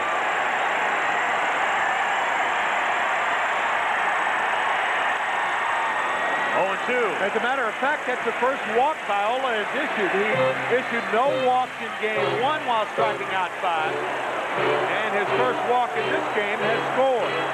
Jim, it's amazing how many walks score as opposed to guys who have to battle their way on base. Well, here's a guy that has not hit a home run all year, 2 outs. Didn't want to walk him. Pitchers were close, but ended up doing so. And the score's tied. The Twins generally have done a great job keeping the Cardinals off the bases. St. Louis had drawn only 3 walks in the first 3 games. And boy, did he go after a pitch a mile out of the strike zone. Willie that over anxious. to give St. Louis the lead. They settle for one on a pitch at eye level. Down goes McGee, and we'll go to the fourth, tied 1-1. I love my puppy, my goldfish, and my daddy's shirt. Van Heusen, for a man to wear and a woman or even a little girl to borrow. Halloween is coming.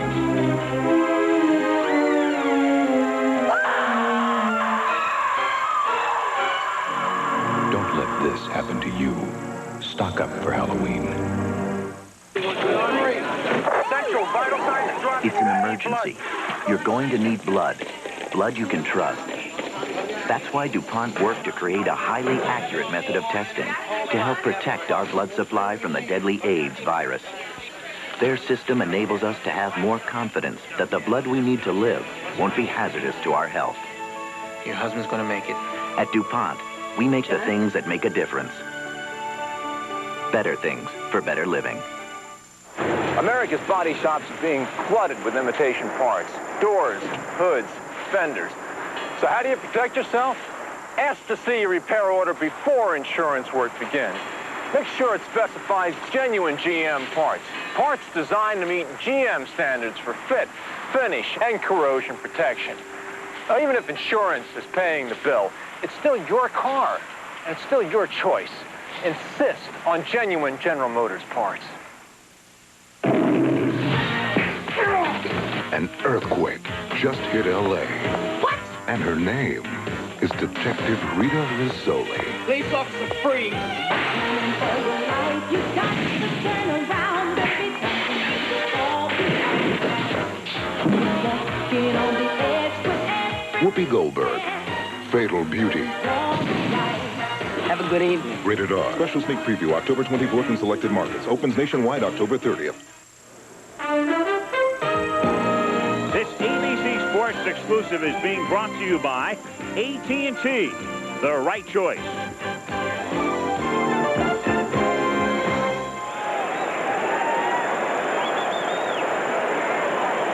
I have never seen a hitter that would not exchange a bat for a hit, especially with a runner in scoring position. And Jim Lindemann, obviously, no exception. That ties it, and we go to the fourth inning. Al Michaels with Jim Palmer and Tim McCarver. Busch Stadium, Game 4. Twins leading in the series 2-1. And Gary Gaetti starting things in the fourth. Middle of the order, Brunansky and Herbeck to follow.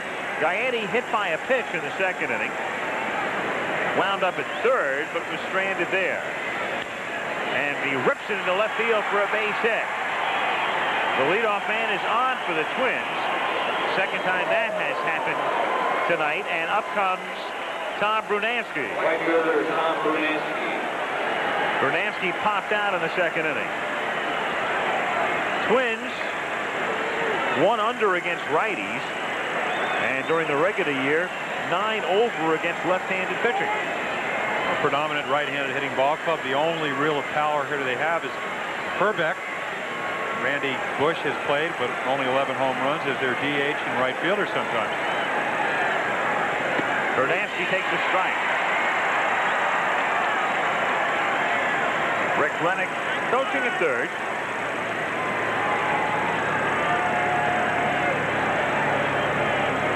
Doubtful that anything will be on. You let your bigger, stronger hitters hammer away.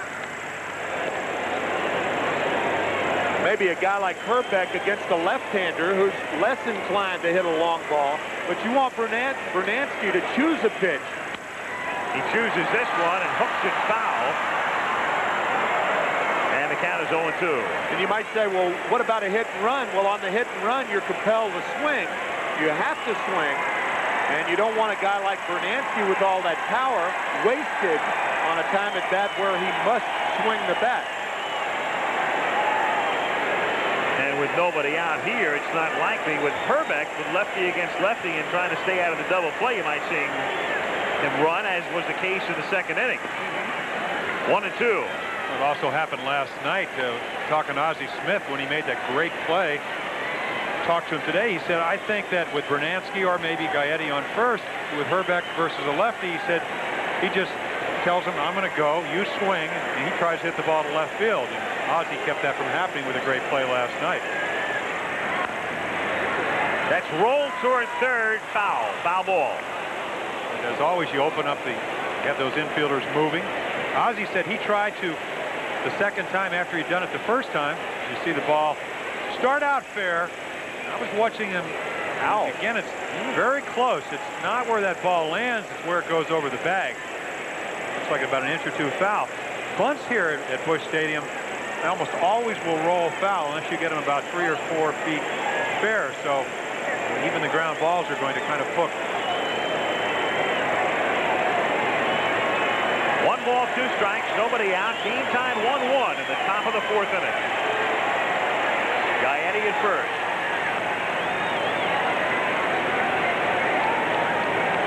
Twins getting a run in the 3rd inning on a home run by Gary Gaetti.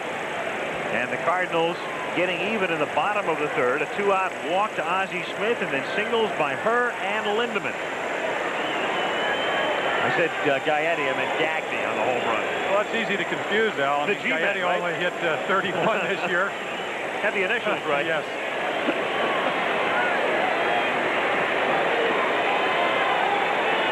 A likely suspect. Yeah. If you look at Gary Gaetti, also along with Jack Clark, will be a free agent. Has not signed for 1988. 2 balls, 2 strikes. A lot of important years for a lot of these players. Terry Pendleton, for instance, just completed his 3rd year, as did Vince Coleman, which means that they are eligible for arbitration next year, as you look at Bob Forrest forming for the Cardinals. Broken bat, knocked down by Mathews, goes to second, and in time for the 4th. Nice play by Mathews. Back shattering, he's able to knock it down, had the presence of mind to still get the lead runner at second base. So Gaetti is erased. Brunansky is at first with 1 down. Well, once you throw the ball, you become a fielder. And you saw, again, second consecutive inning, a bat is shattered. And what makes this play possible is his good reflexes, and also the fact that Gaetti has to wait and see if the ball is going to be caught. Herbeck now, who struck out in the 2nd inning. Looks for the strike, 0-1.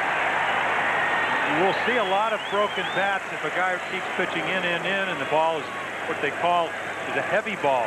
A guy like Dave Jervecki breaks a lot of bats, but what they're doing tonight, both Viola and Mathews, is in and out. In the air to right center field and shallow, Oquendo comes charging in and makes the catch.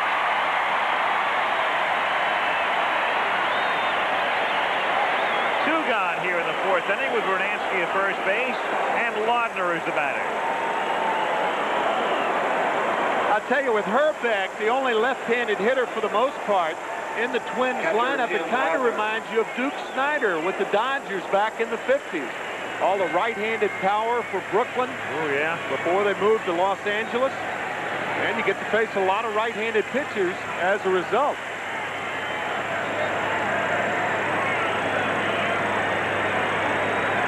Perillo, Hodges, Campanella. Up high, ball 1. Shotgun Shuba. Yep. Pee Wee Reese. And then when they got to L.A., that power hitter Wally Moon with a moonstroke. Moonshot at the Coliseum, yeah. Should try to sit out behind that screen and catch one. Runner goes, pitches high, throw is high, and a good jump that time for Brunansky, who just took off and stole that one on Mathews. Well, Minnesota scouts were obviously aware of the fact that when Mathews takes that front leg behind the back leg, that you can steal easily on him. And Whitey doesn't like what he's seeing. And it's another one of those visits to the mound, which is not charged,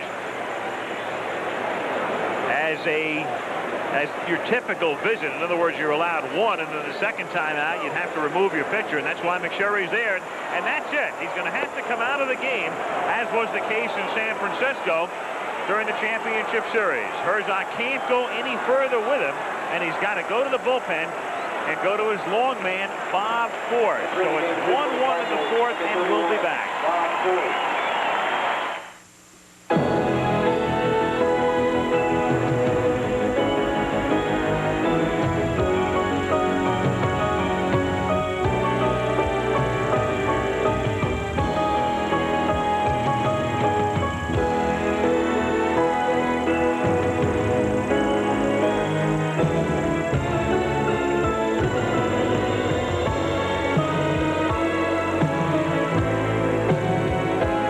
We are a nation of business, and to bring us together, there is the airline of business. Throughout the U.S. and 13 foreign lands, the airline trusted by business travelers for a half-century and more. United Airlines, rededicated to giving you the service you deserve.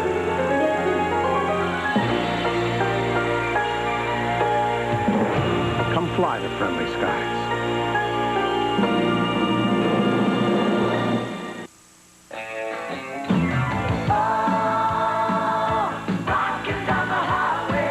When you're rocking down the highway, keep your engine rolling with a motor oil specially formulated for your car. Valvoline has high-performance formulas for turbo cars, four-cylinder cars, hard-driven cars, all cars.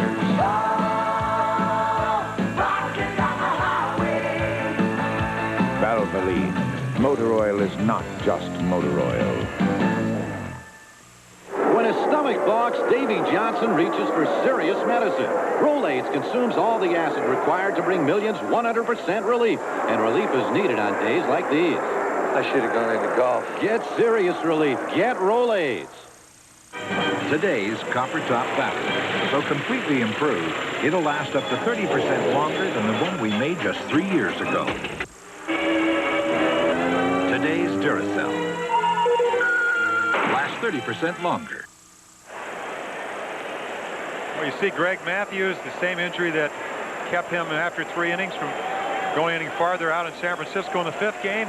Goes a little bit farther tonight, but has to leave, and we will see Bob Forsch.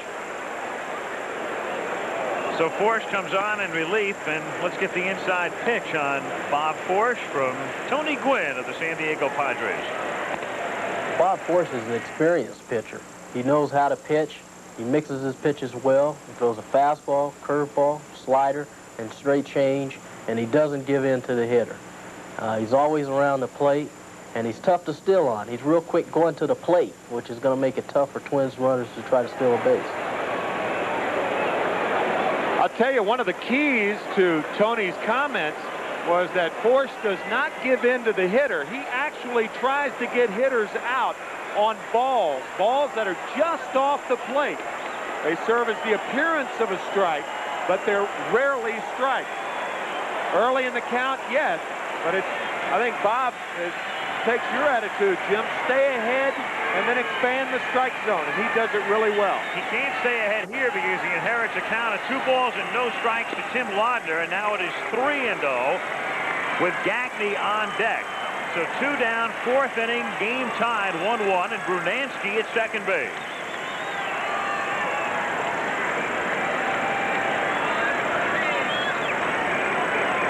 Forsch, a Cardinal since 1974, and again a 3-0 green light, and it's fouled away, 3-1.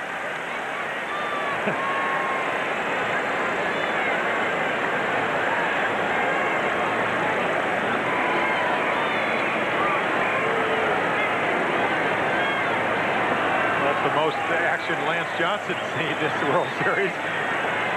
Dodgeball. It's a dangerous place, the dugout, sometimes. Breaking pitch misses. Forsch, well, he threw it over, but Laudner draws the walk. That walk would be charged to Mathews, since Forsch inherited a count of 2-0. And it will bring up Greg Gagne, who homered deep into the seats and left in the 3rd inning. You're exactly right about Bob Forsch. The grand slam he gave up in the 1st game. Take a look at Mathews' 2-0 pitch to Greg Gagne that he just jolted into the seats. Crushed it. Yes, he did. It was a hanging slider, so he does not have good enough stuff to make a lot of mistakes. When he does, he's in trouble. Missing away, 1-0 the count.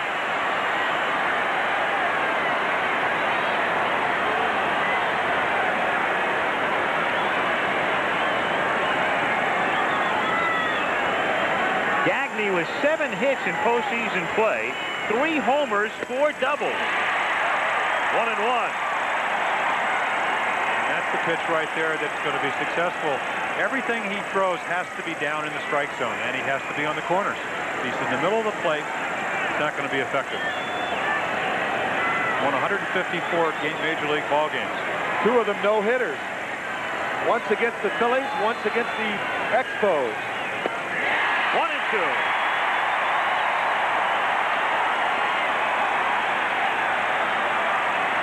So much like John Tudor last night, Pena moves, gives him the target low and away, and look where the ball is. If he gets the ball there, he could be very tough on the Twins because a lot of right-handed hitters, as we said.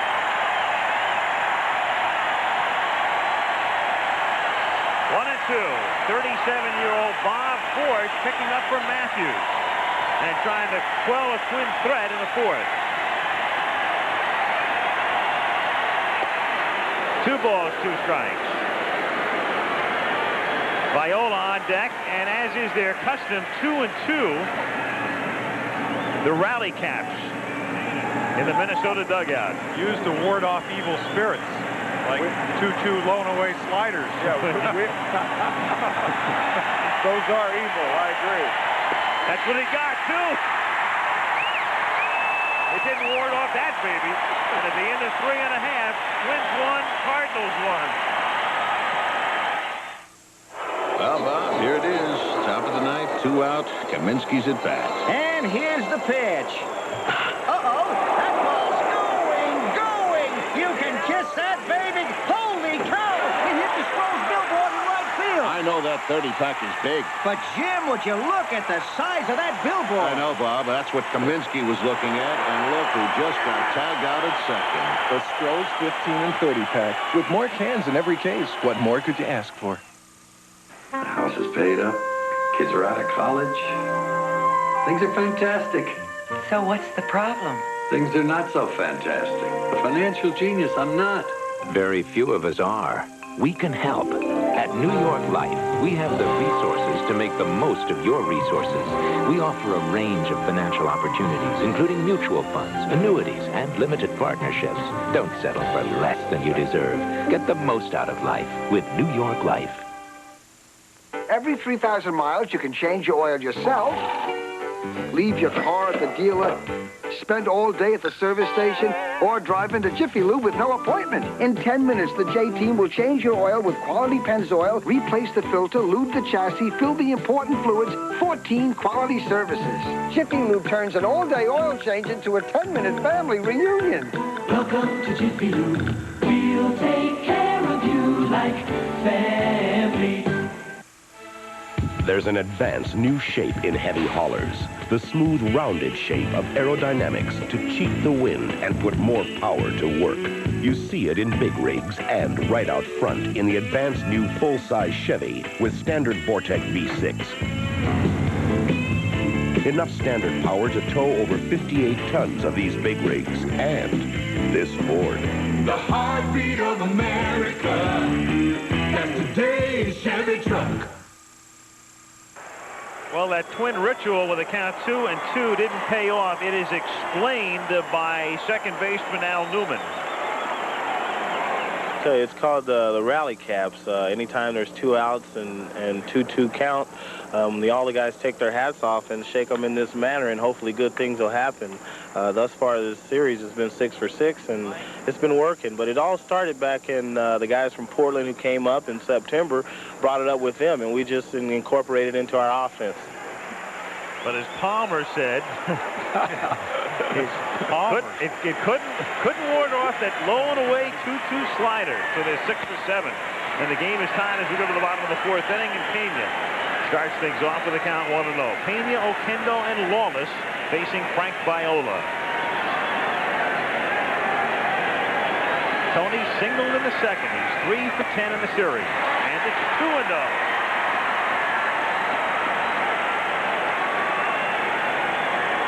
It's interesting to watch Kirby Puckett in center field playing the count.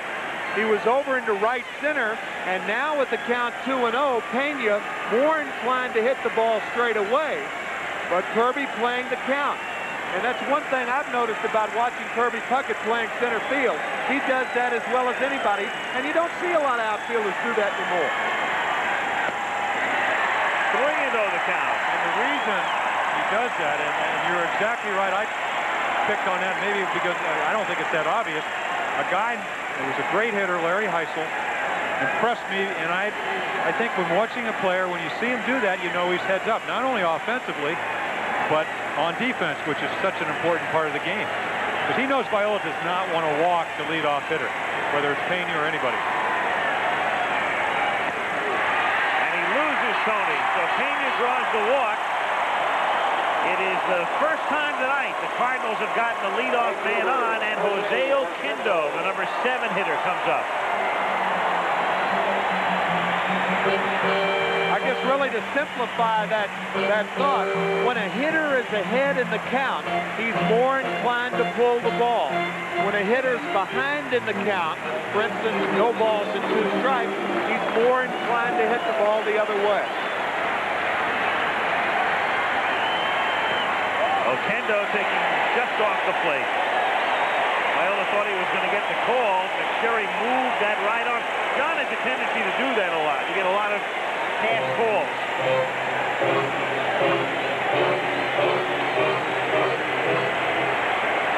Pena with a very conservative lead at first.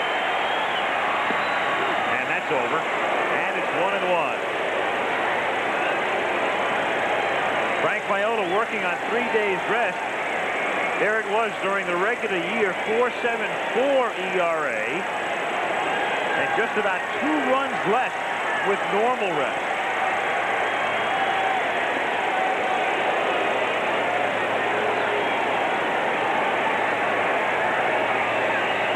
You might see it in his control. He didn't walk anybody that first night. He's already walked 2, only averaged about 2.4 walks per inning this year.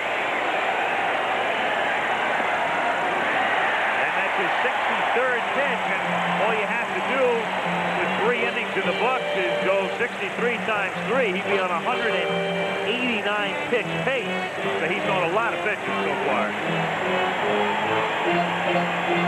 Too many. It's a very simple game. If you watched the game last night, and something you talked about in your opening, Timmy, if the games stay close, the advantage goes to the Cardinals because Reardon, Berenguer, Atherton do not hold runners well. And as we've talked about all series, the strength of the Cardinals with Clark and Pendleton out is their running attack. The wrong guys get on or the right guys get on, depending which way you look at it, it's going to be a track meet. 2-1 now in Oquendo. Nobody out. Pena in first base in the bottom of the 4th inning.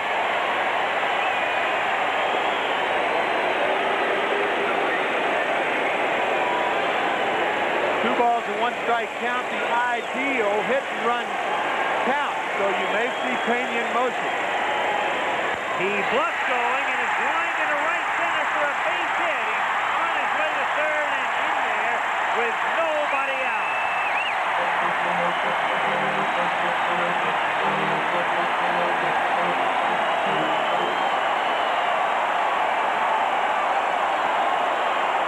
Pena, as the runner at first base, is not compelled to get a good jump. Therefore, he cautiously breaks off of first base. He picks up the ball. Oquendo lifts it into right center, and now you have a first and third, nobody out situation.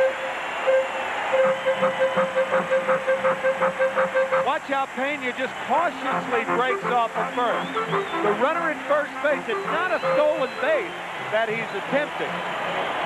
He does not have to get a good jump. However, it's up to the hitter to make contact. And that's what Oquendo did. Now Wallace takes a strike. Laudner bluffs throwing to third. The Twins bullpen will get busy with the go-ahead run. Pena at third. And Oquendo at first, and nobody out.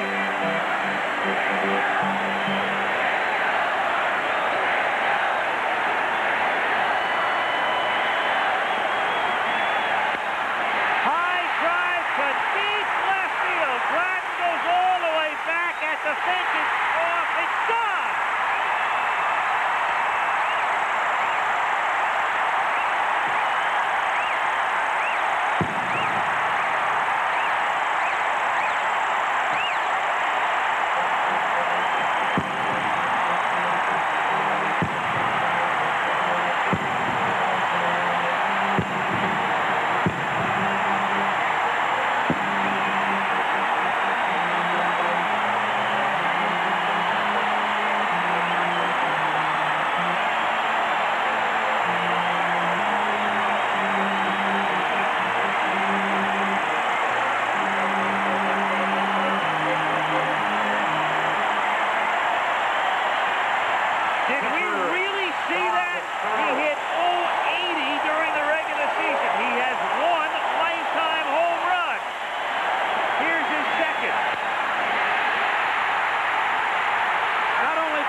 His second major league home run. Quite timely. Oh! Unbelievable. Shades of San Francisco. Jose Oquendo. It was Oquendo's third major league home run, and now we're seeing Lawless's second. And the count 0-2 on fours as Busch Stadium erupts. Tom Lawless, all season long. He's with the team. There's Jack Clark, who hit 35 during the regular season, and fourth, Ryan on the left at Gladden, who makes the catch. So it's 4-1 St. Louis. Dick Such on the phone to the bullpen, where Schachter is loosening up.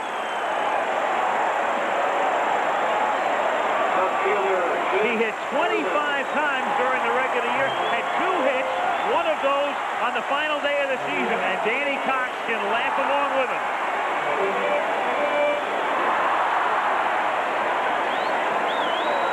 As a matter of fact, the last home run the Cardinals hit, as you look at Schachter and Joe Negro, last home run hit was Oquendo's 3-run homer. The 7th game of the series against the Giants. There's Coleman coming out of the dugout along with Smith and Jack Clark and Ken Daly, and they can't believe it.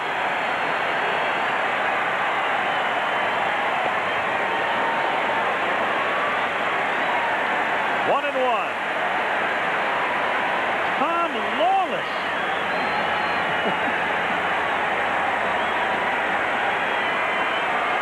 Did not have 1 run batted in this year. Had 1 extra base hit, a double.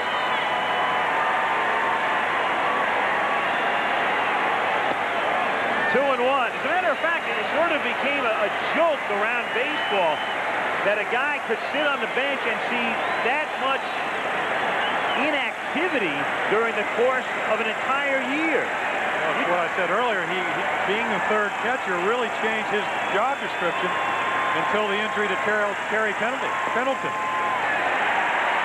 3 and one. Just amazing. I mean, going into this game, Mathews, who's no longer pitching, gave up 17 home runs, 5 3-run home runs in 1 year. And Viola, don't know how many 3-runners he gave up, but I know it's not that many. Not with a 2.90 ERA for the year. 1 out.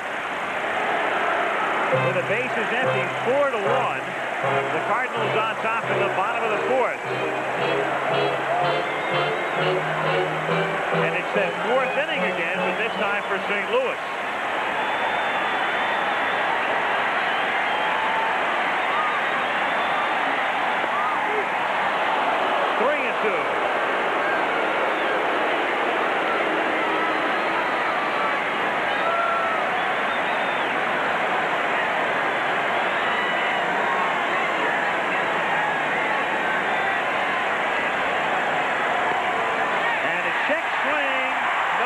didn't go around, says Kaiser. Ball 4. Coleman at first base. One down, and Smith is the batter. First up, Ozzie Smith. It didn't appear that he went around, and he didn't. I'll tell you, Tom Kelly's really got a tough problem here. If he brings in Schatzer, he's using up his only other left-hander. The Twins still very much in this ballgame. If, on the other hand, he brings in Joe Niekro, then you've got the knuckleball to cope with Coleman on base. And that's the problem he's got right now, because he has to go deeper into the game to get Berenguer in there. And, of course, his closer is Reardon.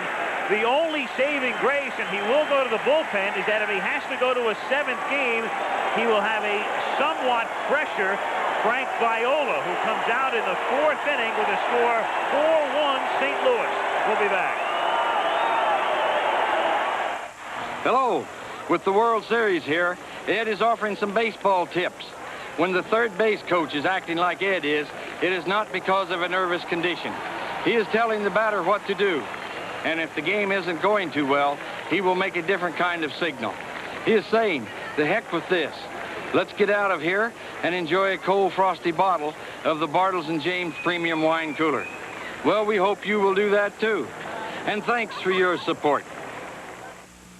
In McDonald's, we're tossing salads fresh all day. Every day. I mean, it's fresh when you get it. And it's fresh when I pop it in my mouth. It's like having somebody come in your own kitchen and make you a salad. I come through the drive-thru. It's quick. It's easy. McDonald's Chef Salad, Chicken Salad, Oriental, and Garden Salad. For a taste that's tossed fresh, fresh. It's really crisp and fresh. My taste buds just went crazy. Tossed fresh all day. McDonald's salads. A simple country boy has simple needs. A house, a car, and the most advanced high-performance tires on the road. Take me where this heart began. Love to ride the same good land that my daddy loved. The Goodyear Eagle VR was developed out of a Formula One racing tire design, and that's important, even if you're just going next door. Goodyear, take me home. Scottsdale, Arizona. Built from little more than desert sun and desert air. Where city leaders use computers to connect every department of city government. Computers from Unisys. Unisys helps Scottsdale's leaders meet growing demand so efficiently that over the last 6 years, property taxes have actually gone down. Unisys and government, the power of two. We're back, and Dan Schatzer is the Minnesota pitcher. Ozzie Smith at the plate, Coleman at first base, and the pitch is a strike, 0-1. Schatzer coming into the game, and he will lead off if Tom Kelly elects to let him stay in the top of the 5th, but in the bullpen, Niekro is still throwing. Smith fouls it away, and the count is 0-2. Schatzer came in last night, but after the damage had been done, working the last inning in 2/3. And Coleman knows him well. Schatzer in the National League with Montreal and with Philadelphia and with San Francisco, so the Cardinals know him well. Oh, such an unusual year. Good record at 3-1, but 64 hits in 43 innings. With a cute comment, he said, I wish I had an excuse like a sore arm, but there isn't one. But very good in postseason play. And that's in there, and Smith has gone on strikes. So Ozzie gets handcuffed despite 12 for 27 lifetime against Schatzer. Second baseman. Second out in the 4th inning, and Tommy Herr is the batter. 4-1 Cardinals.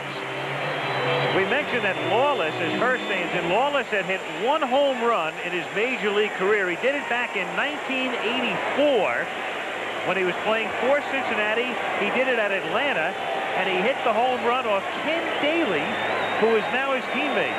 And one of the first ones out of the dugout. Yep. So Daly has seen all of Lawless's home runs. One slightly more exciting than the other.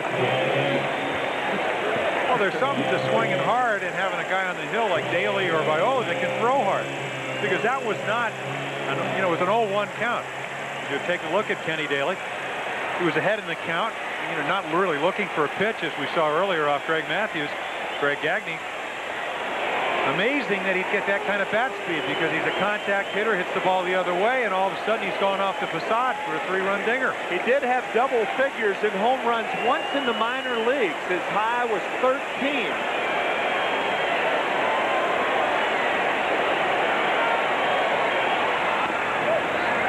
1-0 the count on Tommy Herr. Before tonight, I guess Tom Lawless's greatest claim to fame is that he was traded for Pete Rose back on August 16th, 1984. Well, the Reds in that deal had to give Montreal something. Cincinnati wanted Pete to come over not only as a player, but the playing manager. So Lawless went the other way. Huge jump by Coleman. Laudner has no chance, and it's backed up by Gagne.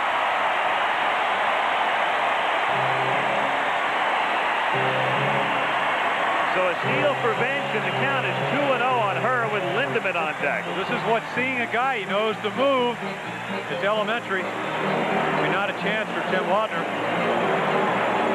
Gagne backing up keeps him at second base. See him drop his arm. He was trying to get rid of the ball so quickly. One step. Yeah. The result was high and away and a stolen base. So he's behind Tommy Herr 2-0. With Coleman in scoring position. 3-0 now. The one thing in baseball, you really can't control speed. I mean, it changes everything. Pitcher releasing the ball, players trying to make the play more quickly, catchers trying to throw. Middle infielders, your second baseman, shortstop moving around. Yep. Now ball 4 is intentional, and Lindemann will come up. Niekro is still throwing in the bullpen. One thing that Kelly can think about is if he wants Schatzeder to hit to lead off in the 5th inning. Schatzeder is an excellent hitting pitcher. 253 career average with 5 home runs. And the last American League pitcher to get a hit in the World Series, Tim Stoddard, back in the 1979 series. Since that time, American League pitchers have gone 0 for 62. There go the runners, and it's fouled at the plate. Coleman got a huge jump, and Herr was trailing in going down to second. But the count is 0-1. And that hit by Stoddard was a big hit in Pittsburgh. Well, it was. I was on that team, and we were coming back, and Lowenstein had doubled. Take a look at Vince Coleman. As you said, the reason you can get that huge jump is because nobody's behind you. But anyway, going back to that base hit, Lowenstein, Crowley come from behind, and in that inning, Stanhouse, as you take a look at Joe Niekro, is warming up in the bullpen, led the team, set an all-time record for saves, and we relieved Stoddard, and he gets the only hit in the history of, during the DH and whatever American League pitchers hitting. Amazing. Tim Stoddard, of course, played on that NCAA championship team, 32-0 down at basketball team we're talking about. Huge guy at 6'6". North Carolina State with David Thompson. There goes Coleman. It's ripped into left center for a base hit. Coleman scores, juggled by Puckett. Herr will stop at third. Lindemann to second.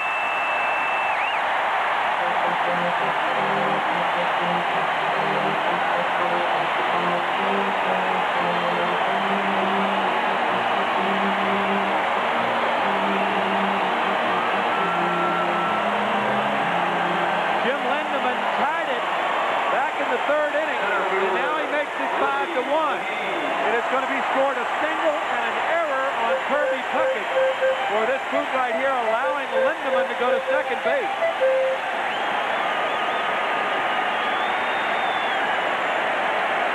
And the Cardinals have hit around.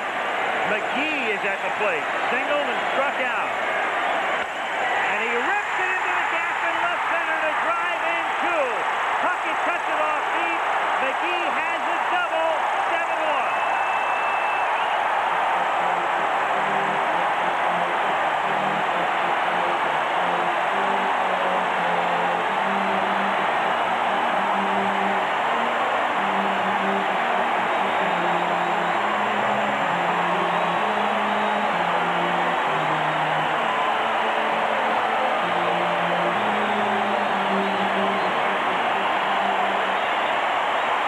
Catcher, Tony Pena. A Whitey ball. Let's make contact, hit the ball back up the middle. What Willie McGee does so well.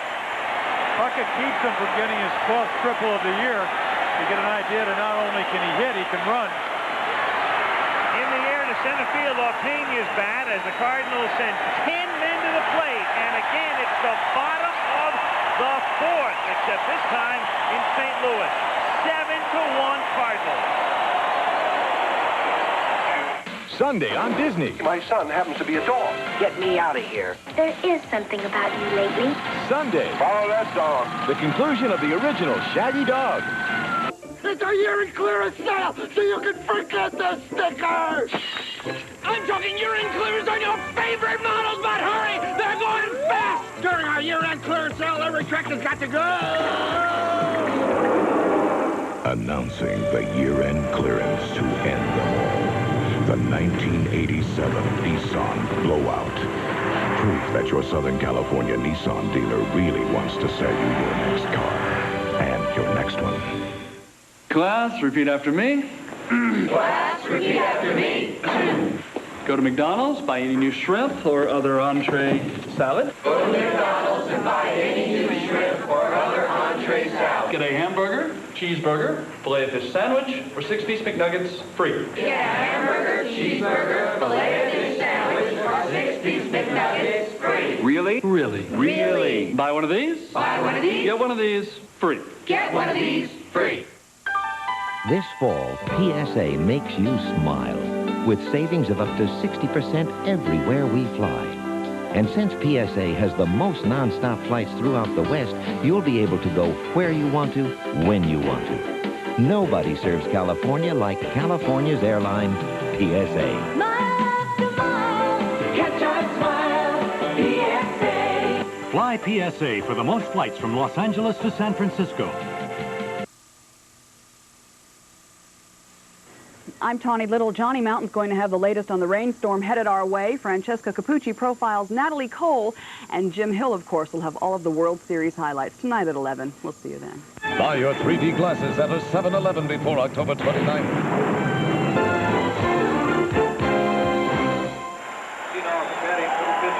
With natural sound, Tom Lawless's home run in the fourth.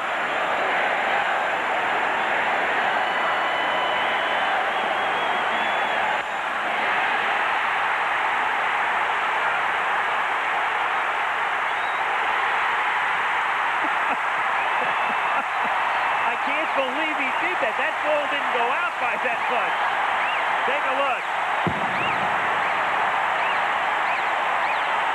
I mean, that's only out by about 8 feet. Larkin takes a strike and the count 0-1. You've only hit one before. That's out by plenty. Yeah, but I mean, if you've only hit one before, how do you know about the trot? He probably talked to Reggie before the game. Lawlessness reigns here in St. Louis. Doesn't it? 1-1 pitch is a strike to Larkin batting for Schatzinger. So one item of note, Joe Niekro, one of the Niekro brothers, will finally get into a World Series game when the Cardinals bat in the bottom of the inning. 2-2 the count. 7-1 St. Louis. The Cardinals trying to even the series. The Twins in Minnesota scored 13 runs in the fourth over the weekend, and the Cardinals answer with a 6 tonight as Larkin fouls it away in the count 2-2. So Bob Force picking up from Mathews, and he is the pitcher of record.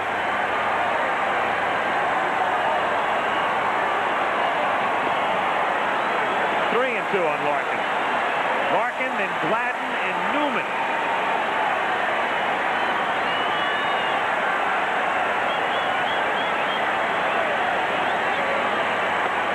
And Force walks Larkin, which is about the last thing you'd expect from a Bob Force who's been around and has good control, and a 6-run lead, and he winds up walking the leadoff man. Well, he's been struggling, Al, and as we said, he's a control pitcher. And to miss 3 and 2, that by that far is unusual. Dan Gladden now 0 for 2, and he is 4 for 15 in the series. 7 runs, 8 hits, and no errors for the Cards. 1 run, 2 hits, and 1 error for the Twins. What a Cardinal win means, of course, is a guaranteed return trip to Minnesota. Game 5 here tomorrow night. Friday is an off day, and then Saturday a day game. Strike. 1-1. And if the Cardinals win, that will mean that for the 4th straight game, the home team has won. I think the record for that in World Series play is 6. That's right. And it's been done on a couple of occasions. No World Series has ever gone the route with the home team winning every game. Jack Clark, all he can do is sit and cheerlead. And who knows, maybe offer some advice to guys like Tom Lawless.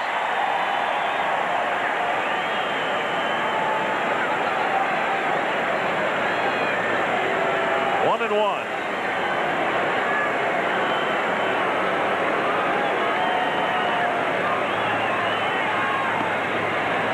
You know, on opening night in Minnesota, one of the things we dealt with at the beginning of the telecast was the improbability of the World Series as Pena goes to the mound. The fact that through the years, some World Series heroes have been Babe Ruth, and there is Tommy Lasorda, who knows about World Series heroes. When you've had Babe Ruth and Mickey Mantle and Yogi Berra and guys like that. And then we mentioned the other night, you've also had people like Al Weiss and Brian Doyle, and now Tom Lawless. Bucky Dent back in the early 80s.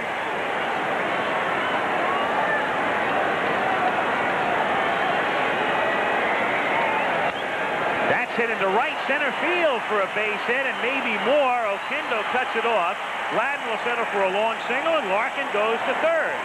So the Twins stirring here in the top of the 5th. Again, it may be premature, but we said at the top of the telecast that the Cardinals do not want to get into a slugfest with the Twins because the Twins have a much better chance. Even with the 7-1 lead, I think Whitey's thinking about getting someone up now. And that's exactly what's going to happen. They have Lee Tunnell and Rick Horton and Ken Daly, and that's Horton who gets up. Of course, the closer would be Todd Worrell, and they would think about him in the 8th and 9th innings, and Rourke goes to the mound. And also that's Tunnell, so Horton is the lefty and Tunnell is the righty. Friday night on the ABC movie special, Matt Dillon is a gambling ladies man with 2 full hands. Premier presentation of the Flamingo Kid, and the times are reflected there. 8 Eastern, 7 Central, followed by 2020. 7-1 Cardinals with Al Newman at the plate. Runners at first and third and nobody out. Newman, a switch hitter. Now remember, Newman in the lineup in good measure tonight because he hit .319 right-handed, but now with Busch in there, he comes up lefty and he hit .178 from this side. Strike, 0-1. So much talk about after Jose Oquendo hit that 3-run home run in the last game of the playoffs to really put him ahead. Talked about getting the film of Rod Carew's hitting instruction. This is what Al Newman's going to do this offseason. He said he's so disappointed the way he's hit it left-handed that he's thinking about not only getting the film but going out to the school. Wants to work with Rod. Pretty good guy to over 3,000 hits to work with. 1-1 on Newman. Infield double play depth, and it's 2-1. It's so apparent that Bob Busch is struggling with his control. That's why they have the bullpen up. That's why Mike Rourke went out. Whitey Herzog knows it as well as we do. 2-2.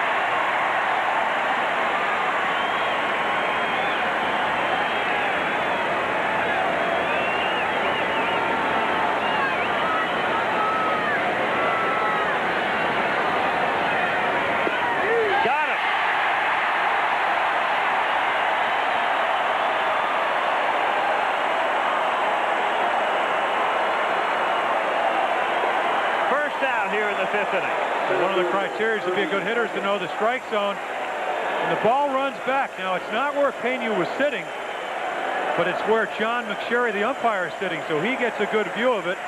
Pena did not catch it really the way you'd like to and frame it. But he did get his glove. And McSherry, all he cares about is where the ball comes over the plate. When a catcher moves across the plate to catch a ball, even though the ball may be a strike, you rarely get that pitch because there's too much movement with the mitt. And that's what you mean when you're talking about framing it. I don't think anybody in the major leagues has ever done it any better than Bob Boone of the Angels.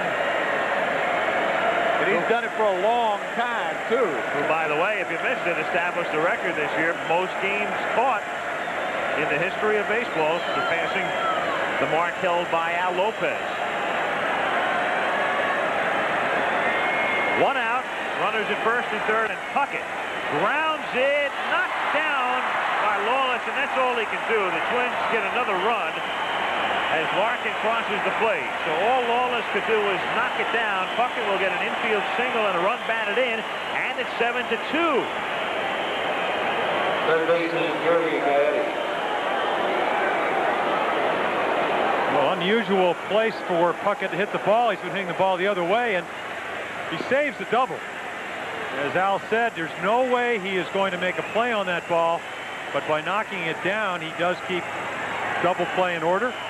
Ground ball will get force out of this inning if he can throw it.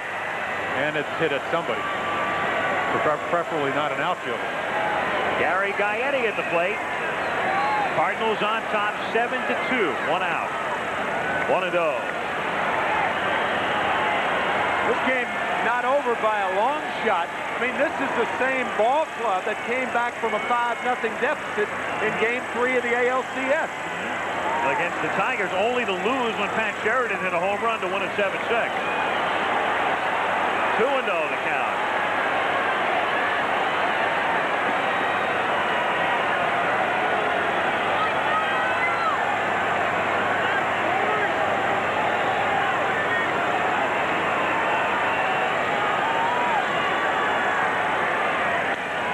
Grounded toward the hole. Ozzie can knock it down, throw, and get him.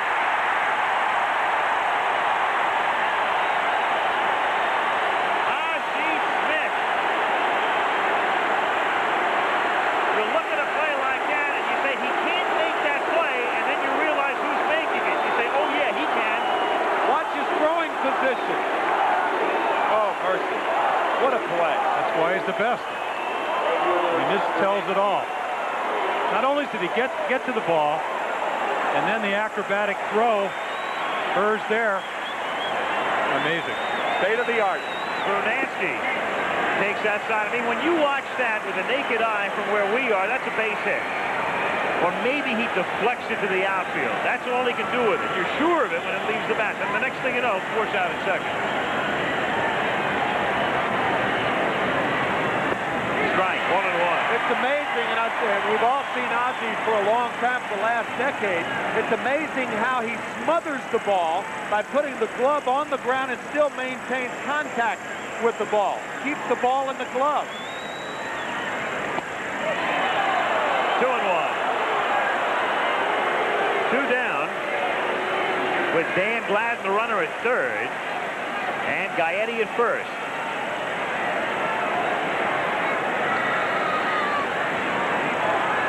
7-2 St. Louis. Line to left. In comes Coleman. Makes the play.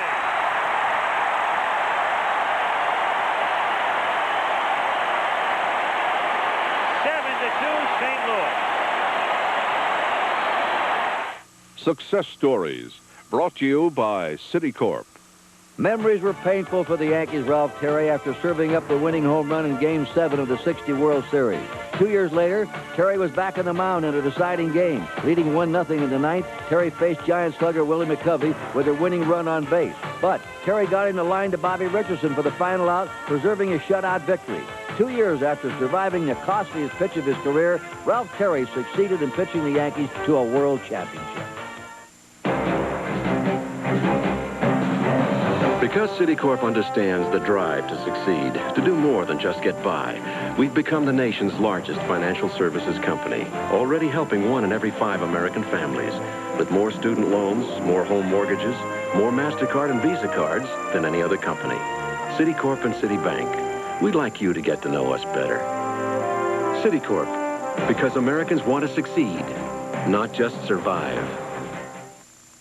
GE dares you to put us to the test with satisfaction guaranteed. We'll give you 90 days to check out our major appliances. Really work them over. And if you're not completely satisfied, we'll replace them or refund your money. Satisfaction guaranteed. It's an addition to our warranties. You get your money's worth or your money back from GE. Are you paying too much or your rate too high?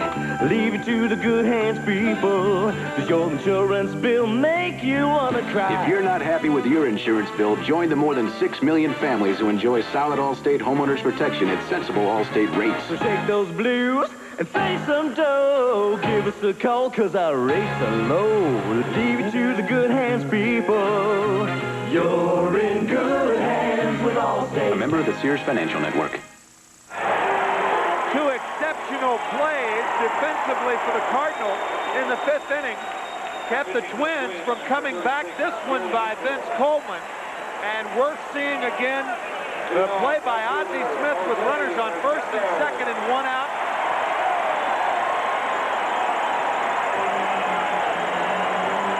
Oh, mercy. Then he throws from his knees. My goodness. So Busch gets helped out of the 5th inning. And Joe Niekro made his big league debut in 1967. And here he is finally in the World Series, and he's greeted by an Oquendo drive to right, caught by Brunansky. 1 pitch and 1 out, and here comes Lawless. Third baseman, Tom Lawless.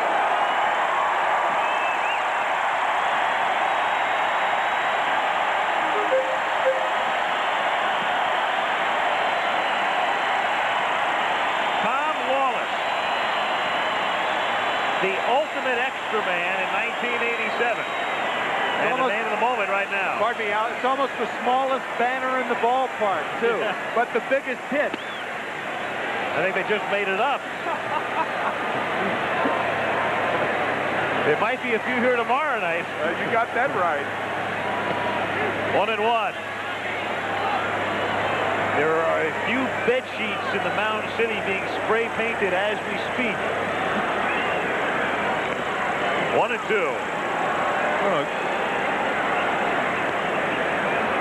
Another look at that 3-run blast, and it was, considering who hit it.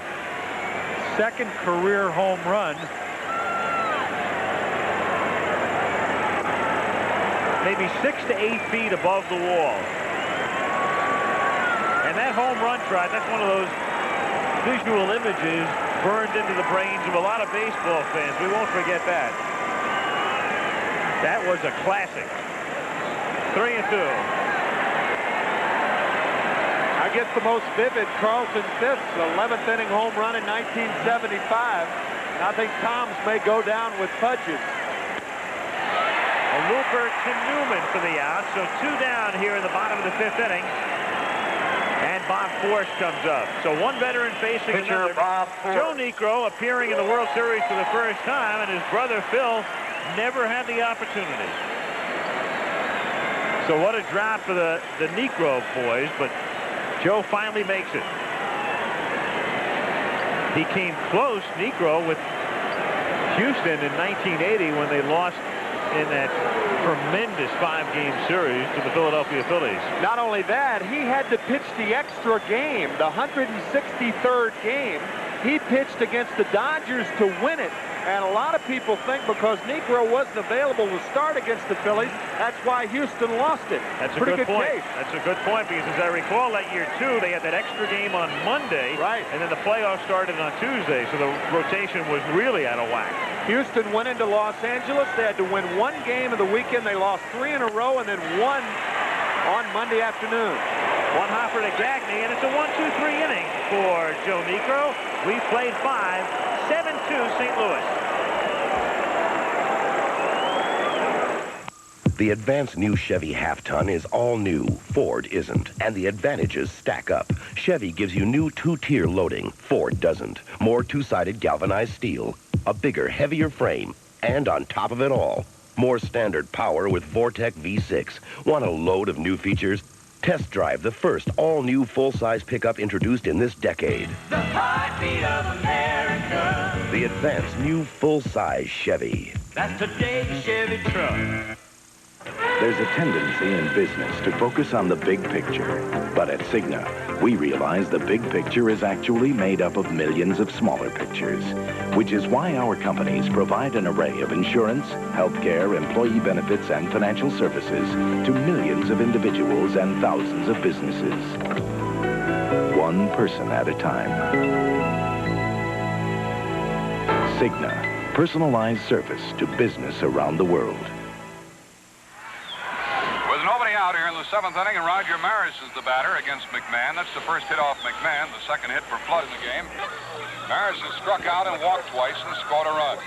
He has hitting room through the right side. A half swing and a pop fly might drop for a base hit. It does. An extra base hit. Flood heads for third, Maris for second, And he has a pop fly double with nobody out. McMahon will work off the pull.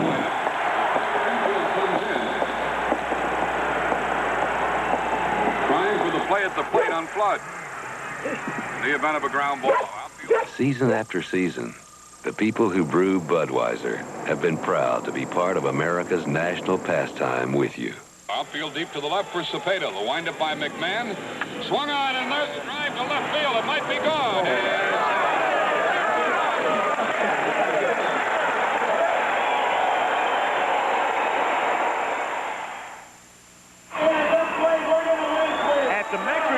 Minneapolis tonight. That's a live shot. They've invited the people to come in and on big screens watch this game on television. So there's some cheering, and the Homer Hankies are out for the Minnesota Twins, some 550 miles to the north. 29,000. Amazing.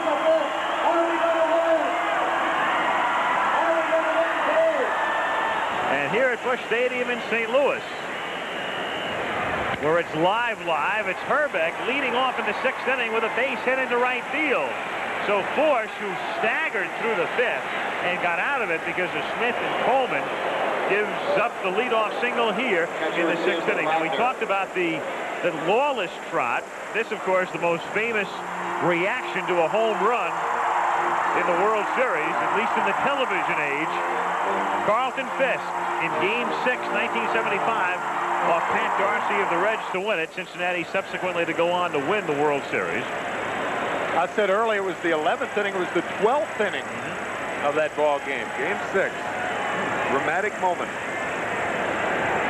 Tim Laudner now fouls it back and the count 0-1. Boy, it's a crazy game. It's the craziest. The Twins 10-1, 8-4, rolling like crazy. Cardinals beginning to show how battered and beaten and bruised they are, come limping and staggering home. Win last night, lead 7-2 tonight. And we're 4 innings away from being dead even. That's grounded to the right side. Nice stop by Lindemann. He goes to Ozzie, back for CP.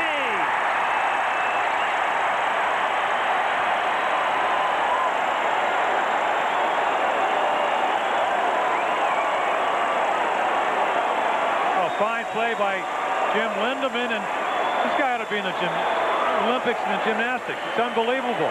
Not only does he get out of the way of the runner, but just leaps up and makes a toss to first.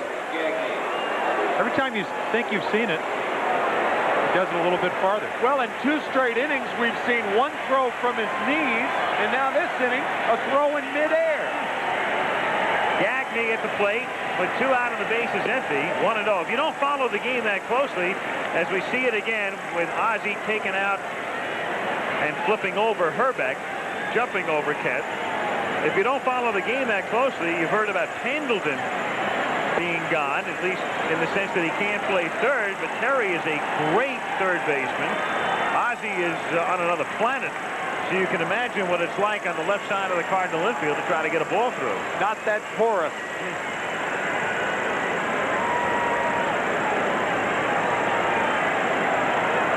2-0 on Gagne. Grounded to third. Wallace does a pretty good Pendleton imitation and throws him out. And at the end of 5.5, it's the Cardinals 7 and the Twins 2. IBM presents You Make the Call. With a runner on first and one out, a batter first swings and misses at a third strike and then interferes with the catcher's attempt to throw out the runner stealing. Is the runner out too? You make the call. Until 20 years ago, the Southern Pacific Railroad ran on train loads of paper and pencils. We got smart and we said we need a computer to keep track of where all these cars are going. We sat side by side, IBM and SP, to take those rail operations and put it into computer automation. We program into the computer where all these cars are destined. So the computer knows where they're going, and there's the train. Well, we've jumped in the 21st century. And it's still the same old track, but we just do it better. We do it better. What happened is a clear case of interference, and because the batter who caused the interference is already out, the runner must be called out too. If you said so, then you made the right call.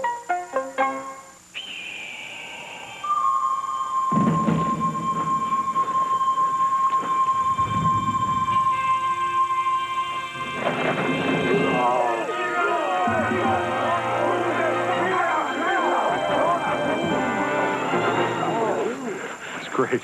But we wanted a Bud Light. Bud Light! If you want the great taste of Bud Light, ask for it. Now go get pizza. Bud Light.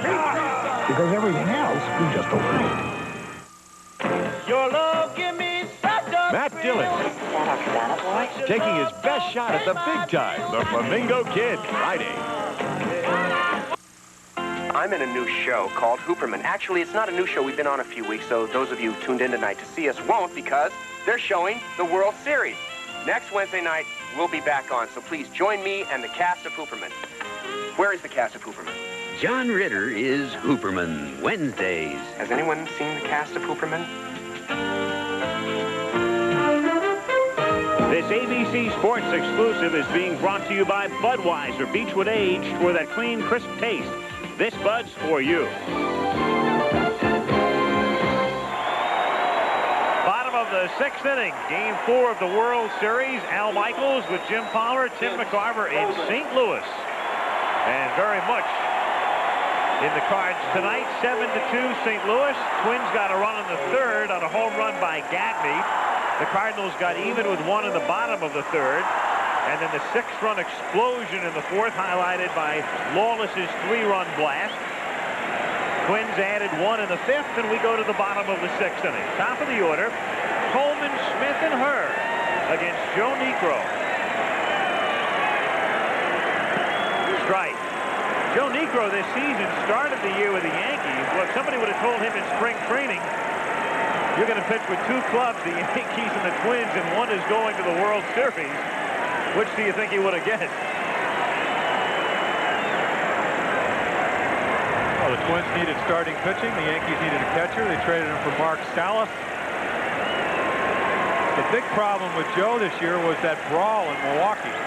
Fell on his shoulder, came back, and the problem really has been that he has no arm strength, can't keep his arm up.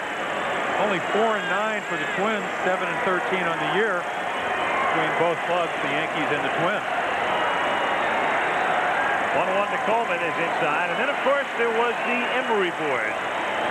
Yes, the 10-day suspension when, and I was talking to Sal Butera, who was catching him that night, and he didn't say that he never scuffed balls. On August 3rd in Anaheim, and it's ripped to right field, and against the fence as Brunansky plays the carom. Vince has a double.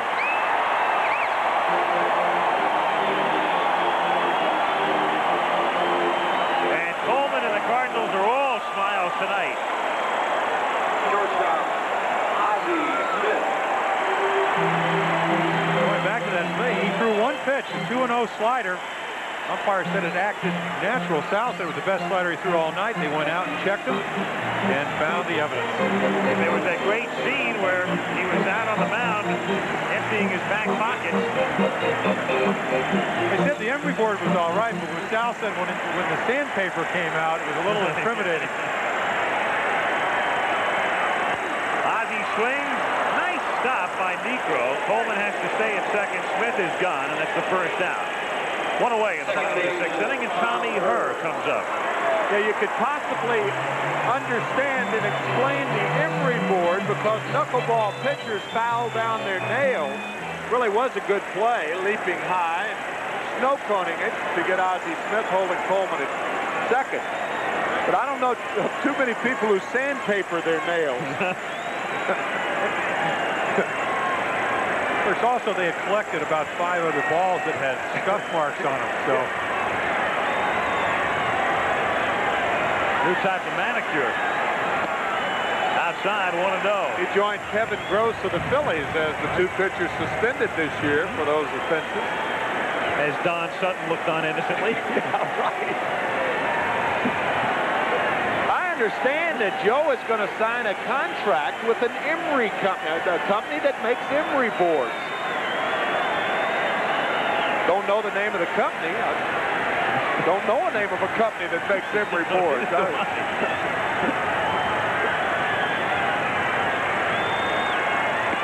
2-0 the count.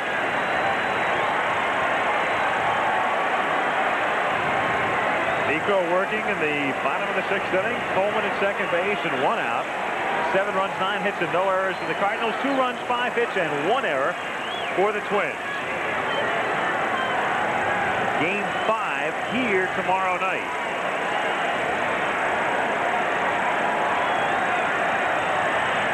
Tom Kelly has already named Bert Blyleven as his pitcher tomorrow on 3 days rest. We mentioned before, Whitey Herzog mulling it over before the game, and he was indicating that if the Cardinals win tonight, he would go with Danny Cox tomorrow night.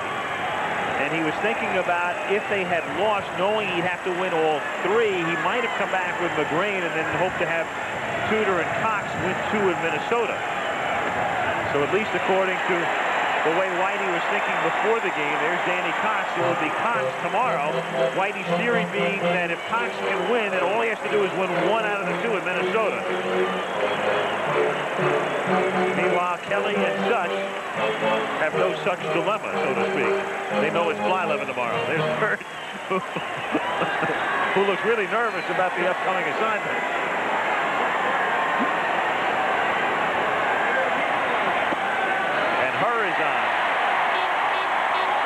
So Coleman at second, and Herr now fronts down to first with 1 out, and Jim Lindeman the hitter. I'll tell you, just think of how proud Joe Niekro's father is tonight with all of the accomplishments of the 2 brothers. 538 major league wins, over 300 for Phil. He won it in Toronto the last day of the season. 2 years ago with the Yankees. The last game he pitched with the Yankees, as a matter of fact. And here's Joe in the World Series. 45 years of Major League Baseball and 538 wins. It's so ironic because Phil wound up going to Toronto. Toronto had a good shot to win the pennant. As the throw goes back to second, and Newman has to move in front of Coleman to keep it from going through. So it appeared when the Joe Niekro trade was made, the Twins were doing quite well, but it was early in the season, and people really weren't taking them that seriously. And then Phil winds up getting traded to a contending club. And then, of course, as it turned out, Phil was gone, and so were the Blue Jays in the end.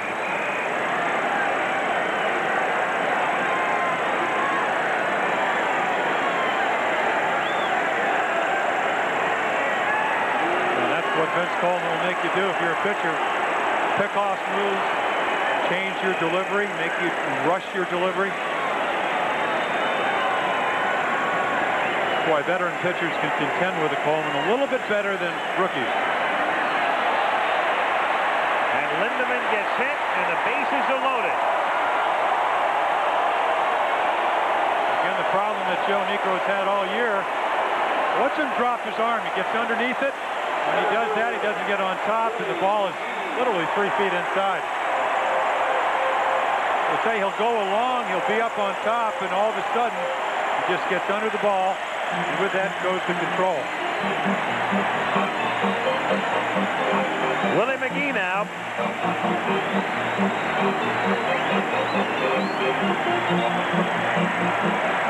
Good series for McGee. He is 7 for 14. And in postseason play, he's hitting .375. And all that with a bothersome wrist. He loves these situations.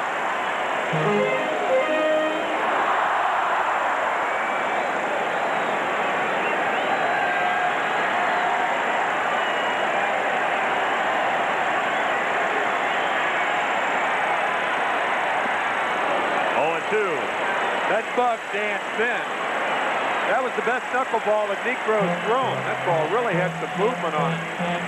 Well, I asked Tim Laudner about catching the knuckleball. He said, I just try to get the glove in front of it and take another look. Starts about thigh high and ends up at your ankle. 1-2 with the bases loaded. 1 out. Cardinals trying to break it wide open in the bottom of the 6th inning. St. Louis leading 7-2. Laudner using the catcher's mitt designed to catch the knuckleball. The oversized mitt. Still 1-2 on Willie McGee. That catcher's mitt looks like a flexible pizza pan. Thin crust.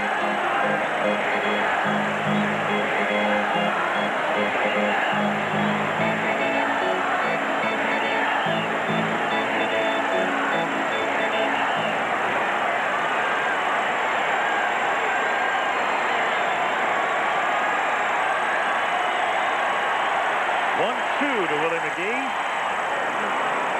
and the count holding.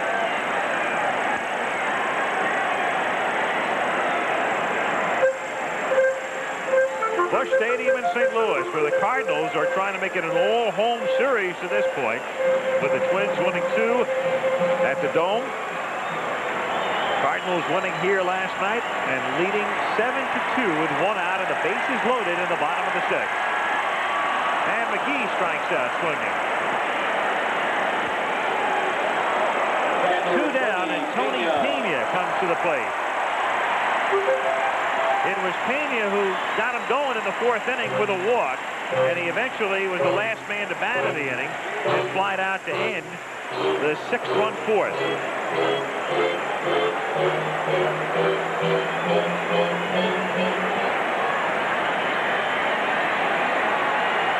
Two down, bases loaded. And Pena hits it softly toward Gaetti, who throws to first for the out. So the Cardinals leave them loaded in the 6th. 7-2, St. Louis. We'll be back after this from your local station. A basketball first. The Soviet national team meets its first NBA club, the Milwaukee Bucks. It's the McDonald's Basketball Open live Sunday on ABC Sports. This is a 19-inch television with a picture as crisp and clear as any you'll find. Now imagine a picture just as crisp, just as clear, but larger. In fact, it's 86% larger than even a 26-inch screen. It's the world's first 35-inch direct-view television, the television that only one manufacturer could put together. Mitsubishi.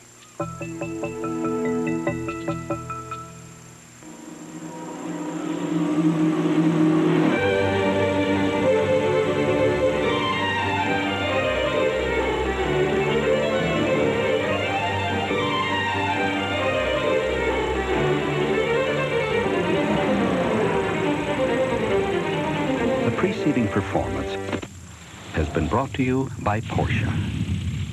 Don't miss the next performance of the 928 S4 at your Southern California Porsche dealer. Well, I think I'm going out of my head. Oh,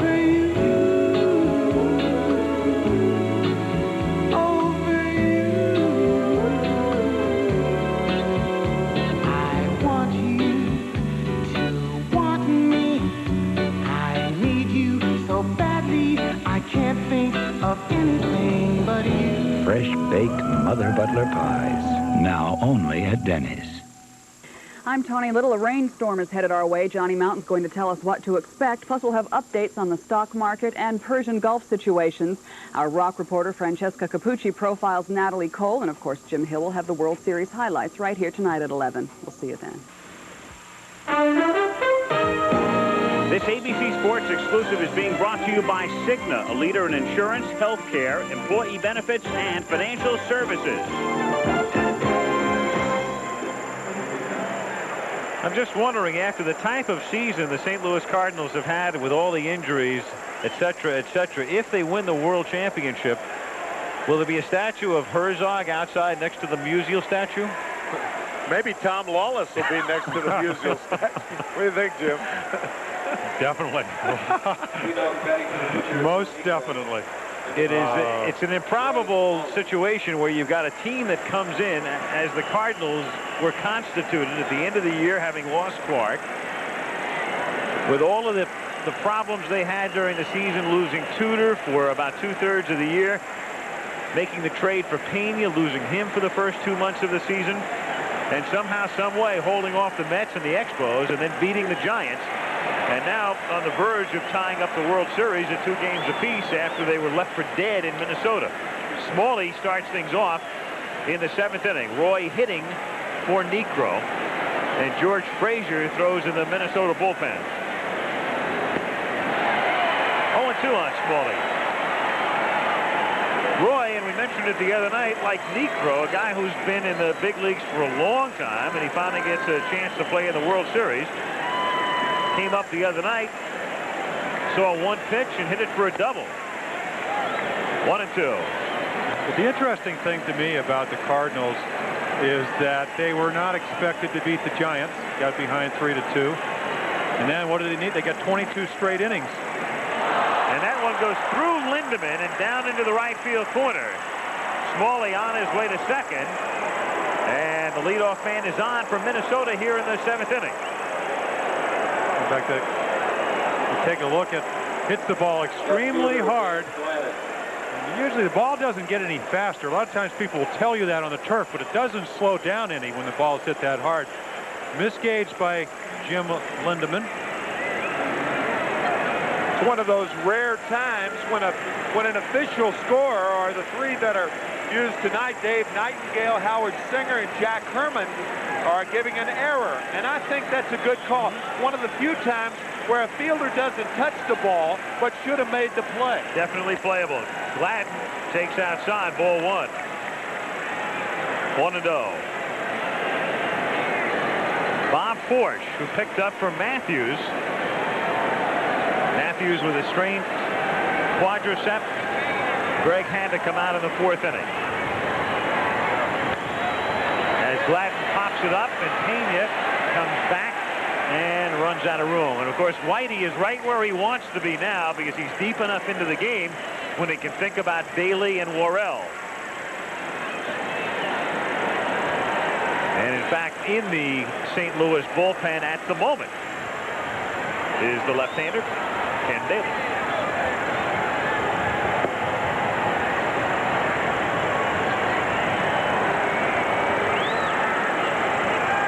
Smalley at second. Nobody out. 7th inning, 7-2 St. Louis.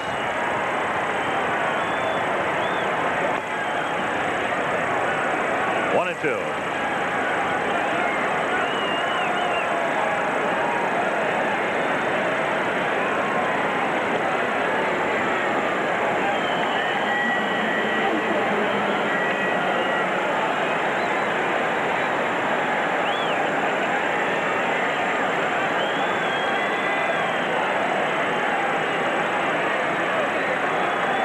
So Gladden's career figures, including a grand slam off Forsch, and of course that was the other night.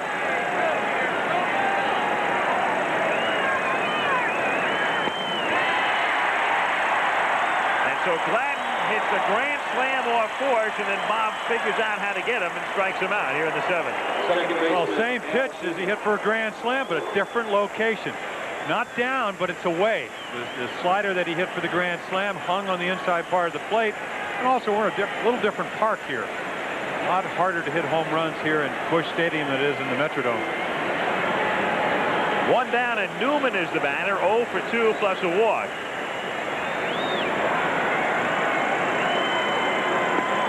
One and 0. Unless you're Tom Lawless. Oh, well, pitch is kind of like real estate, really. Price goes up at the best location, right? Oh, that's a groaner. Might make the groaning column tomorrow, then. No, that's only on Monday. 1-0 pitch.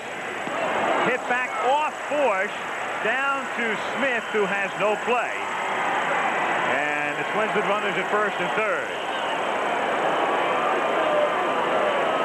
Looked like it hit Bob on the right foot. And Al Newman has his first hit of the series. Yeah, it did. Hit Bob on the right foot. If it's at your left foot, you'll catch it.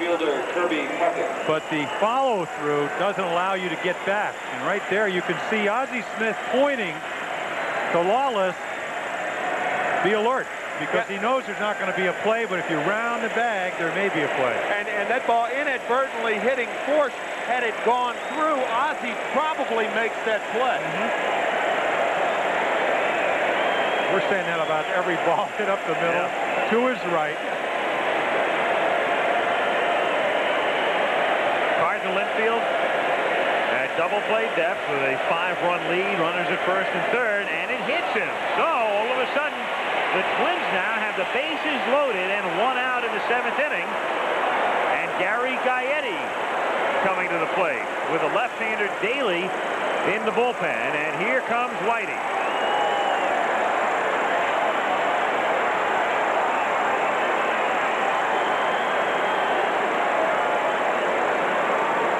So Herzog signals to the pen. He wants the left-hander to come in to face the right-hand batting Gaetti with the bases loaded and 1 out in the 7th inning.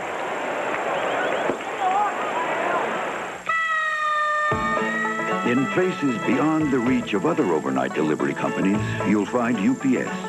Because unlike the competition, only UPS Next Day Air delivers overnight to every single address coast to coast. And because we're so efficient, we can do it for up to half what other companies charge, whether the place is hard to reach or easy to reach. UPS, we run the tightest ship in the shipping business. Sir, would you choose hamburger A, a Wendy's hamburger made with fresh beef, or hamburger B made with beef that's been frozen? B. Phenomenal investment potential in frozen beef. Think about it. The other guy's paying top dollar for fresh. I snatch up this baby when nobody else will touch it. But isn't fresh better? That's the beauty. First thing you know, you got to run on fresh beef. Supplies dry up. Bingo. I got frozen. I'm sitting on a gold mine. Most people like the taste of hamburgers made with fresh beef, like Wendy's, the best burgers in the business. The fundamentals. The harder you work on them, the better you get. That's why at Raytheon Company, we admire people like Wade Boggs. People who are dedicated to perfecting the fundamentals, practicing them over and over and over until they're flawless. At Raytheon, we do the same thing. Because in electronics, aviation, appliances, and energy, we believe quality starts with fundamentals. Sunday. I want you very much, Susan, and I'm going to have you. Stop it! Susan's the target. Talk to Susan. Susan. On Spencer for Hire, then.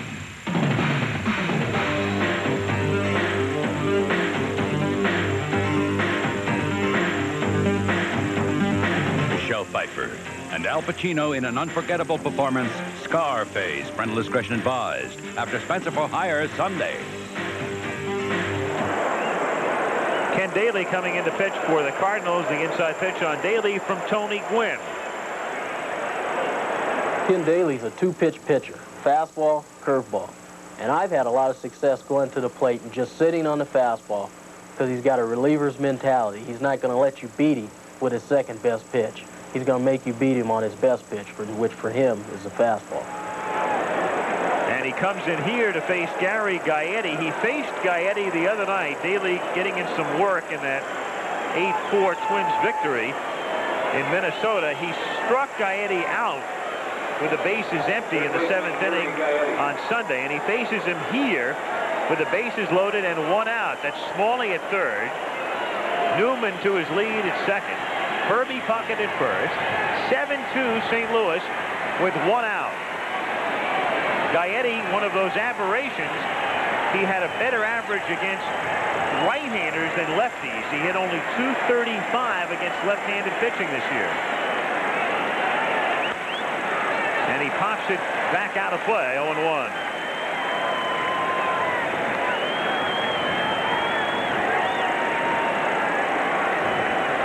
And there it is, 31 points higher against righties.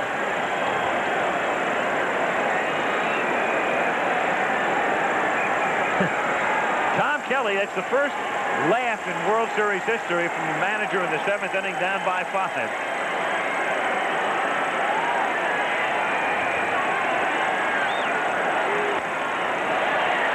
And it's 0-2. Tom, however, keeping in character when his team's up. He looks like he's grim. When they're down, he's laughing. That's a pretty good formula when you think about it. Nobody needs you to laugh when you're up. No back slapping. Somebody had a pretty good joke in the dugout. A couple of them laughing.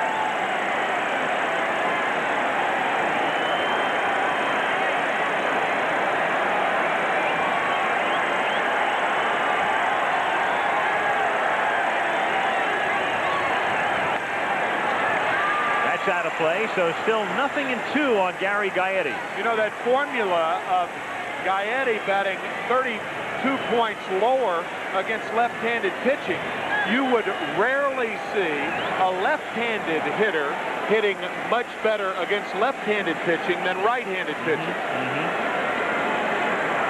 But you often see that with right-handed hitters opposing left-handed pitchers, which means, I guess, that left-handers have an edge. And they certainly do. That they do. My theory about that is that normally the guys that do not hit left-handers well like the ball on the inside part of the plate, because the natural movement from a left-hander is the ball that's going to run away. Now they are trying to pitch Gaetti on the inside part of the plate, something we saw last night with Todd Worrell. Now they're going to go away. Got him. So they come in off the plate. The result is foul balls. They go away. Now, I'm not saying it's easy to hit because Daly's throwing 91 miles per hour. And you throw it on the corner like that, you're trying to play catch-up, and Gaetti doesn't do that. I think you explained that really well, Jim. He came inside to get him out of the way. It's not necessarily the pitch, it's how you got there. And he got there very well then. Now Bernansky, and as you can see, .228 against left-handed pitching. And he pops it up. And it's playable, I think, for Lindemann. And it is. Daly works out of it. Still 7-2 St. Louis. Toyota. It's advertised as who could ask for anything more. Nissan. They say it makes you feel like driving. Honda states that they make it simple. So why are so many of these make it simple, who could ask for anything more, make you feel like driving automobiles being traded in on the new 4-door Chevy Corsica and the new Chevy Beretta Coupe? Time marches on. We're not a company, but no company has more pride in what they do, or more pride in how well they do it. We offer you a meaningful and fulfilling future, one that goes far beyond the ordinary, one that brings with it the respect and admiration of Americans everywhere. We're not a company, we're your country. We're the Air Force, the Marines, the Army, the Navy. We're the Armed Forces. It's a great place to start. There's a tendency in business to focus on the big picture. But at Cigna, we realize the big picture is actually made up of millions of smaller pictures, which is why our companies provide an array of insurance, healthcare, employee benefits, and financial services to millions of individuals and thousands of businesses. One person at a time. Cigna. Personalized service to business around the world. Now you can enjoy all the memories of the 1987 World Series with a copy of the official World Series program.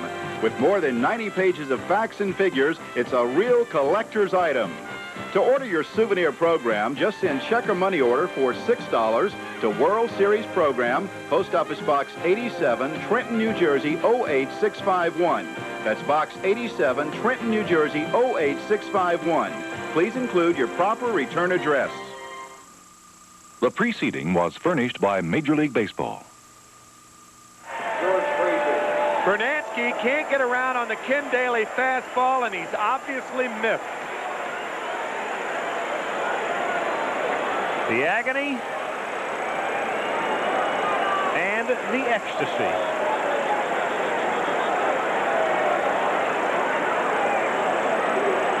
And now George Frazier, and he knows a lot about agony.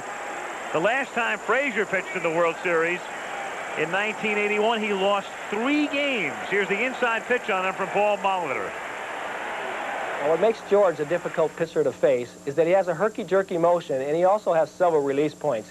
He can throw sidearm or drop down submarine or even throw over the top, and this makes it very difficult for the hitter to pick up the baseball. Now, added to that, George has been accused of throwing the Staten Island sinker, alias the spitball. When he goes to his forehead or behind his ear, it's time for those Cardinal hitters to check the baseball.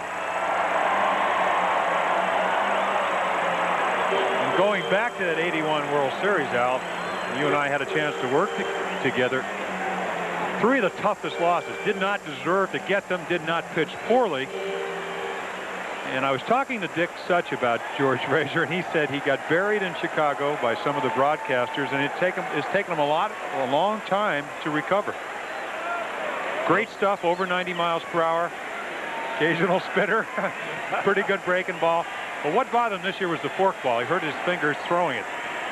He starts with Oquendo, and the pitch is low and inside, ball 1. Had about 3 or 4 quarter zone shots in the middle finger, trying to get rid of the tendonitis, and it's something that we've seen a lot of pitchers. Baron Guerra had problems last year throwing that new forkball. Knocks it down and dug out. Nice play by Herbeck at first base for the out. Self-defense, that's all that was. Third baseman, Waller. As I said, once you release it, you should try to be one of the infielders. Of course, I'm not sure getting your body in front of the best way to do it. George recovers, and so does Ken Herbeck with an excellent play. I do have to disagree with you on one point, though, Jim. The only way a broadcaster is going to hurt a pitcher is if he's got a bat in his hand. Right? Maybe. I don't know about that. Oh, all right. Then the fans start to get on him, and okay. can do some damage. You can start messing with a guy's psyche. And the reason I say that is because he changes leagues, and every American league park he goes to, they're calling him names. And it's been a while since he played in the American League. And it's been a while since somebody homered in the series after a homerless season. Ken Holtzman, the pitcher, in 1974. And that year, Holtzman with Oakland, he did not hit during the regular season, and then homered in the World Series against the Dodgers. 1-2 on Tom Lawless. That was Bob Gibson's retort to a particular writer here in the city of St. Louis. When asked if the writers got on him back in the late 60s, he said, the only way you can hurt me is if you swing a bat. 2-2. So I was paraphrasing Gibson. I'll blame it on him. Okay.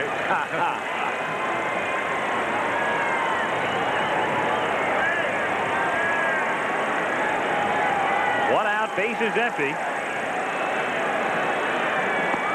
Got him looking. That looked like a wet one right there.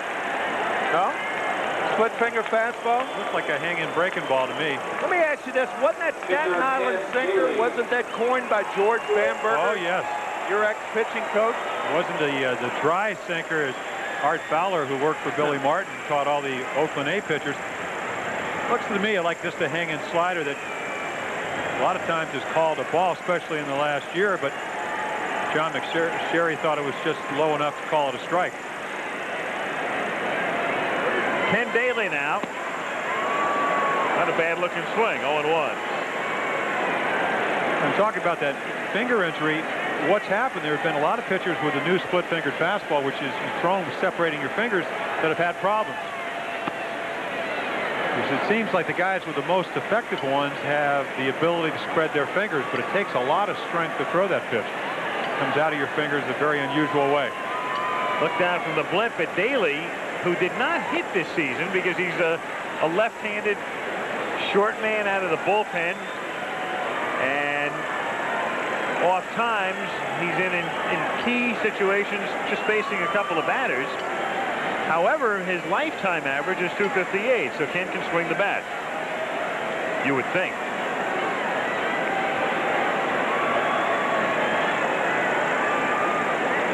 One ball, two strikes.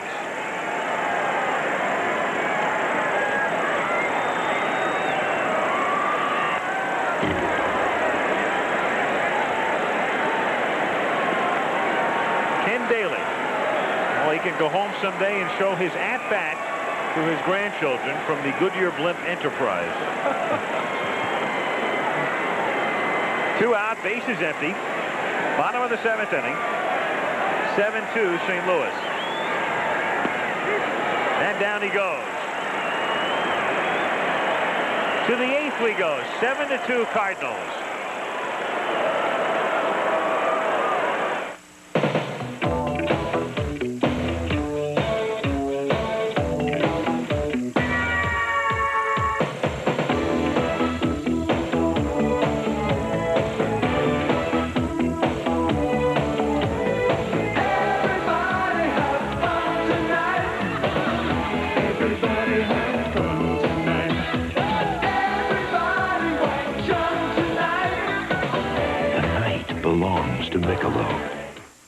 Really, Norton, you think you'd never had ice cream before?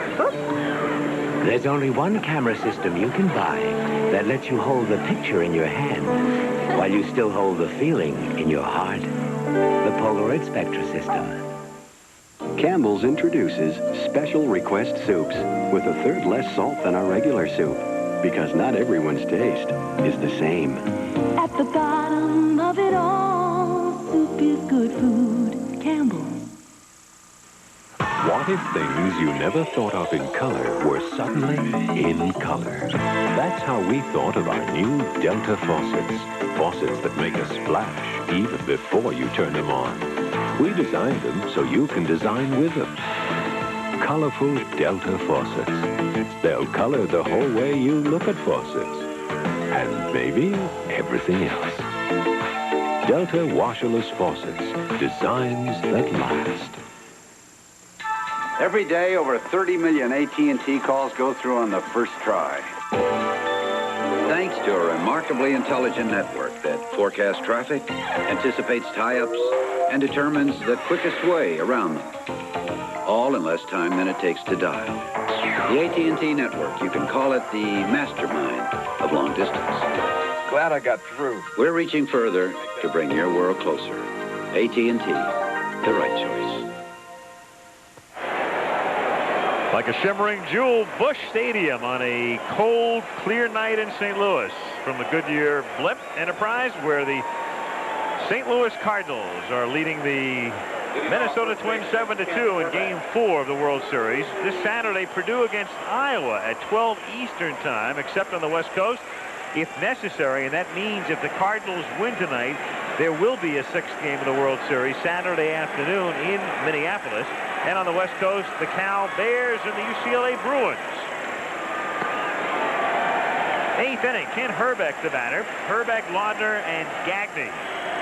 With Ken Daly on in relief of Mathews and Forsch. It's Forsch's game to win.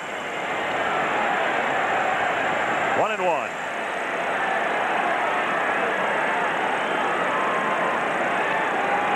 Start of the game 47 and down to 43, and it's supposed to get down into the mid-30s tonight. And what's the forecast for tomorrow?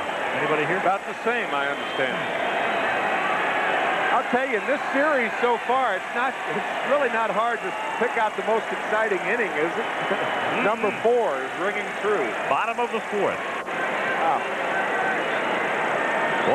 1 pitch. 1-2.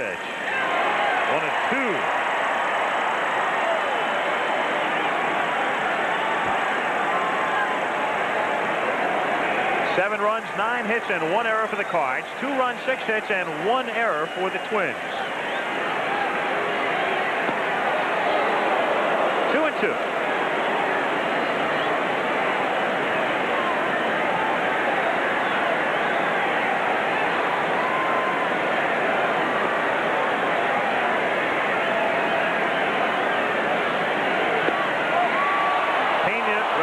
It around, and McSherry says not yet.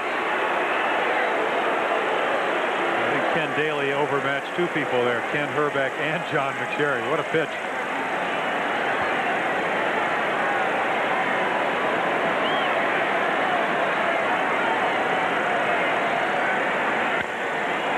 Tommy Herr, routine play. 1 gone. Herbeck goes back to the dugout to start the top of the 8th inning, and Tim Laudner comes up. They have really controlled Kent Herbeck. Other than that bouncing single for 2 runs, they have really kept his RBIs down. No home runs after 34 in the year, and that's a key to beating this ball club. 1 out, bases empty in the 8th inning. Tim Laudner now 5 for 11 in the World Series. Strike. Daly was a member of the Cardinals in '85 in the World Series. In '82, he came in here in postseason as the only left-hander on an Atlanta Braves pitching staff, and they were overmatched by the Cardinals. St. Louis swept that series in 3.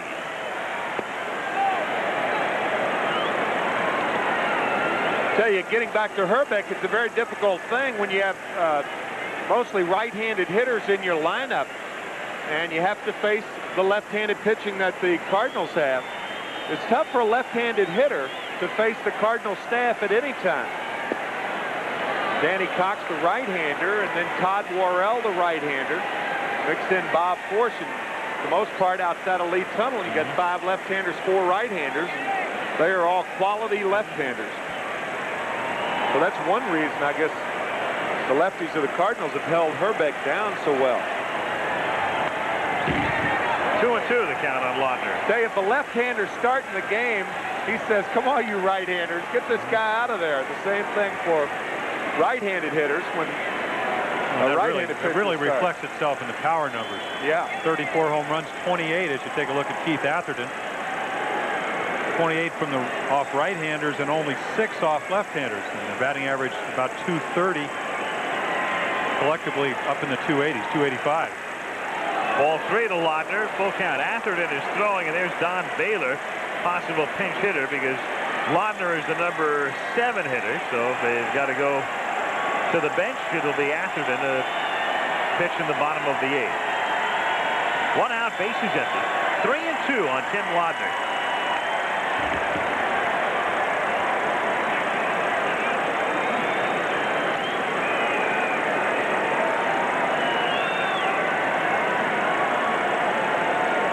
Ken Daly, and we talked about it the other night, had that what's now referred to as the Tommy John operation. And what's amazing about it is last October 10th, he had it. It usually takes about 12, 14 months. He was back pitching in 7th month, and he had his best year this year. And it did not hurt his ability level at all. It didn't affect the breaking ball or his velocity. Tommy Herr handles this one, and the Cards are 4 outs away from squaring the World Series. 2 down in the 8th inning. And Greg Gagne is the batter. Busch Stadium, downtown St. Louis, just a couple of blocks from the Mississippi River. I think most everybody knows that. The Cardinals have been exposed enough through the years on national television, and announcers have talked about it. It's been written about. I think a lot of people were surprised to find out the Mississippi River flows very close to the Metrodome in Minneapolis. In fact, if you really want to get technical, the Mississippi River is actually closer to the Metrodome than it is to Busch Stadium. I didn't know that. How do you know I'm that? sure you can do a lot with it, too. 1-1. We had our crack staff diligently pacing it off.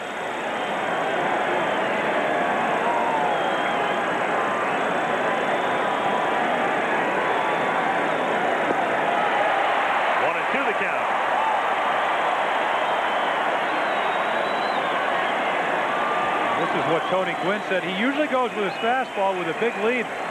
Almost looked like that was a changeup. Looked like it. Did not look like the breaking ball, and that's the first one I've ever seen him throw, or a little split finger. I'm sure all the National League hitters sitting at home are saying just what he needs, another pitch. The other two are already effective enough.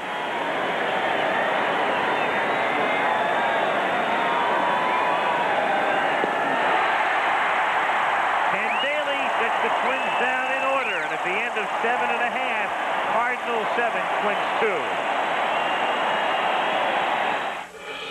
2. GE is a family of many different kinds of people, and while it may not look like it, they all have the same job, bringing good things to life. We are the spark in the engine, the switch in the night, a voice in the dark from 1,000,000 miles away. We are the beats and the flash, the glitch and the flash. We are me, we are the good things you hear and see. We are GE, we are the sound of surprise, and the whisper in the sky. We are GE, that's what we'll always be. We are the good things, we are GE, we bring good things to life. Never before has an antifreeze guaranteed your radiator. Use new Prestone Advanced Formula after Super Flush, and should our protection fail, we'll pay for your radiator repairs. Prestone, the antifreeze that guarantees your radiator. Your face takes enough abuse, so you need the Gillette Good News Plus disposable. Its Lubra-Smooth strip is designed to reduce irritation, so shaving feels so good. Good News Plus. Listen to the heartbeat I'm not easily impressed. of America. I figured the new Beretta can't possibly drive as good as it looks. Well, it proved me wrong. Beretta's Tune Sport suspension really handled the curves. It felt taut yet smooth and definitely sophisticated. Professionally, it's outstanding. Personally, I'm hooked. The heartbeat of America. Beretta. That's to say Chevrolet. Once again, Dan Deerdorf is at the game tonight here in St. Louis. Amongst the crowd of 55,000. And there they are singing Meet Me in St. Louis, Louis, in the bottom of the 8th. So what is this, the 8th inning stretch? Yeah.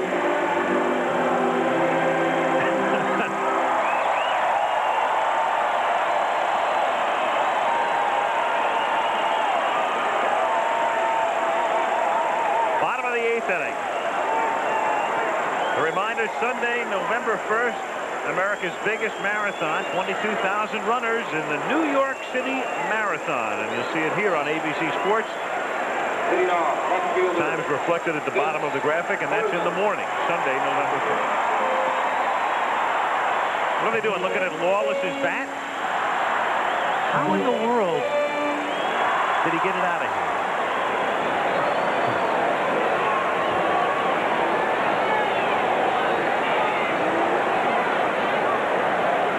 Dugout. A happy collection right now. They're 3 outs away from squaring the series and guaranteeing a 6th game, as Coleman starts by lining one right into Gaetti's glove.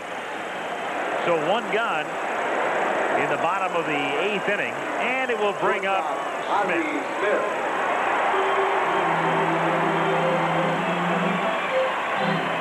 John Morris and the guys examining. They tell us Kurt Ford's back.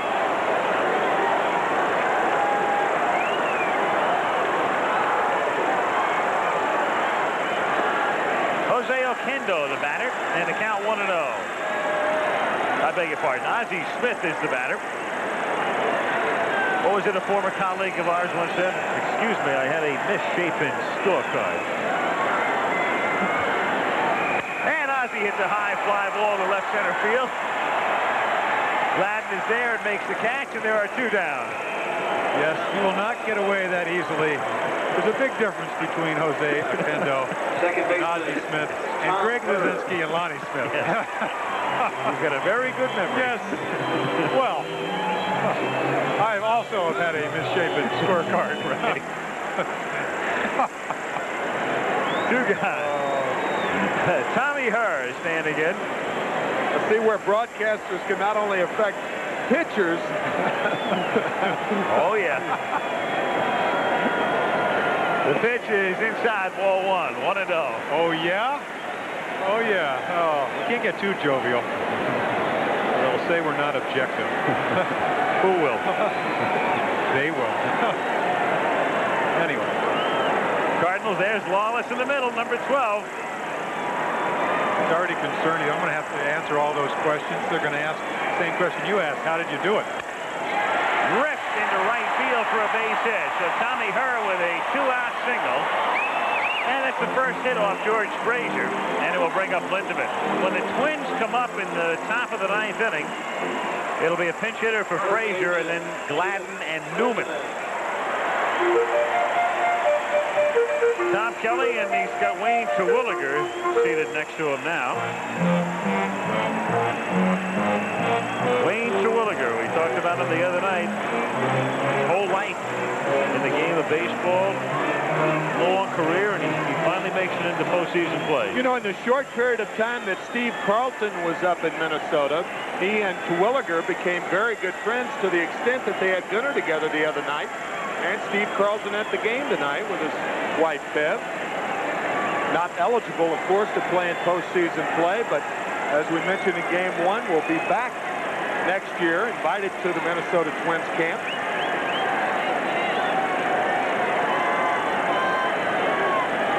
Jim Lindemann takes a strike. Lindemann, a rookie. There is Les Straker, who pitched so well last night. Got exactly what Tom Kelly wanted, 6 shutout innings. And if we go to a 6th game, and we're 3 outs away from that being guaranteed, it would be Straker. Herr goes, and Lindemann, it's a high fly ball to shallow left field. Dan Gladden is there, and that's the end of the bottom of the 8th. On to the 9th we go. Cards lead 7-2.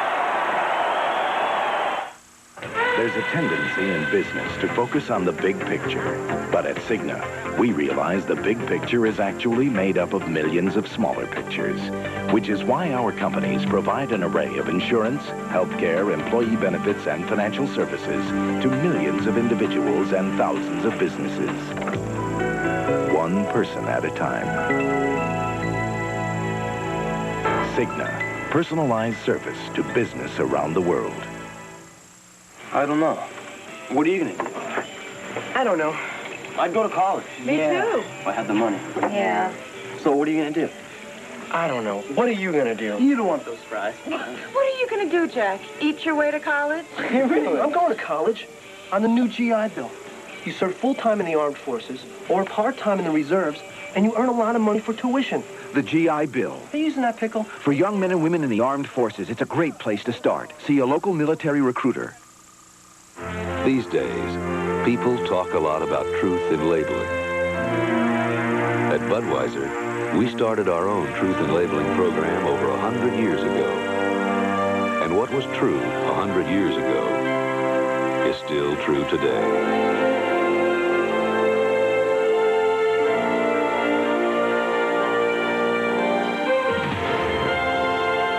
Budweiser, the king of beers. At Braun, we believe simple is better than complicated. Order is better than confusion. Quiet is better than loud. Only through superior design can one achieve superior performance. It is this philosophy that has helped make Braun the #1 selling foil shaver in the world. What's also helped is that no other shaver gives you a closer shave. Braun, now available in America. Busch Stadium in St. Louis. The Cardinals on top 7-2. 6-run fourth inning, highlighted by Tom Lawless's 3-run homer. Al Michaels with Jim Palmer and Tim McCarver. Tomorrow night, Game 5. And if the Cards win tonight, Friday an off day, and then Saturday, Game 6. And that would be a day game. And our coverage would start at 3:30 Saturday afternoon, 3:30 Eastern. Mark Davidson to pinch hit for Frazier here in the ninth. He'll be followed by Gladden and Newman. Ken Daly trying to wrap it up for Bob Forsch. One and oh. Hey, that's Mad Dog. Mark Davidson. He was nicknamed Mad Dog in the Instructional League by Kirby Puckett. And the lady you just saw was Whitey's wife. I didn't want people to think that you were referring to Mary Lou as Mad Dog. No, that's Mark Davidson because of the initials, MD, Mad Dog. And Kirby Puckett, yeah, that was it. Kirby Puckett nicknamed him that. And Al Newman, the three of them are in the club, and it's called the Mad Dog Club. And it's very exclusive. They have T-shirts. As a matter of fact, the T-shirt he has underneath that long sleeve shirt, it has "You Gotta Be a Dog" on it. 2-1 pitch. 2-2.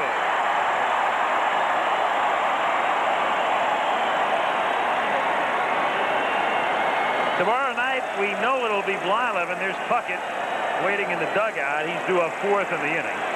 Blyleven for the Twins, and Whitey before the game indicating a victory would mean Cox.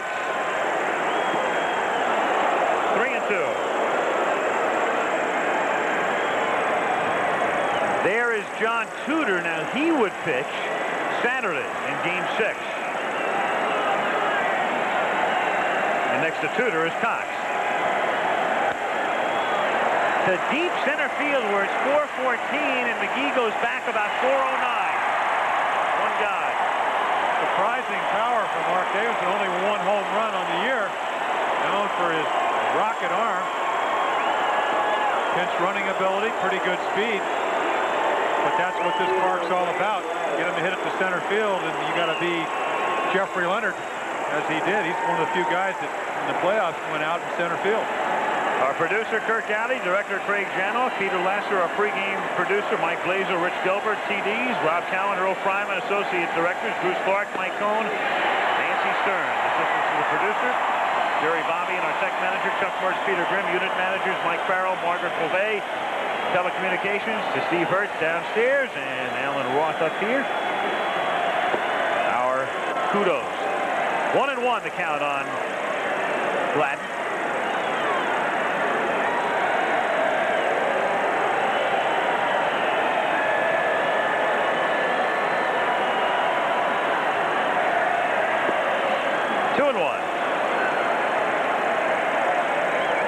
Kelly, who watched his team come in blazing hot, will now, if the Twins don't rally with one gone in the ninth inning, be looking ahead to what would amount to a best-of-3 situation. And for Kelly, at least he knows he's going home. I was going to say the same thing, that the Twins have won 4 straight postseason games at the Metrodome. They are 59-25 this year, including the postseason games, or I should say 60-25 this year, including postseason play. A lot of comfort knowing you're going back. To Tommy Herr, 2 down.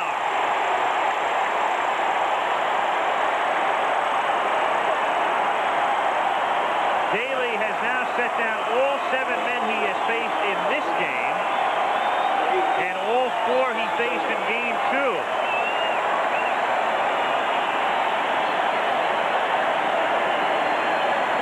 And Don Baylor backs for Newman.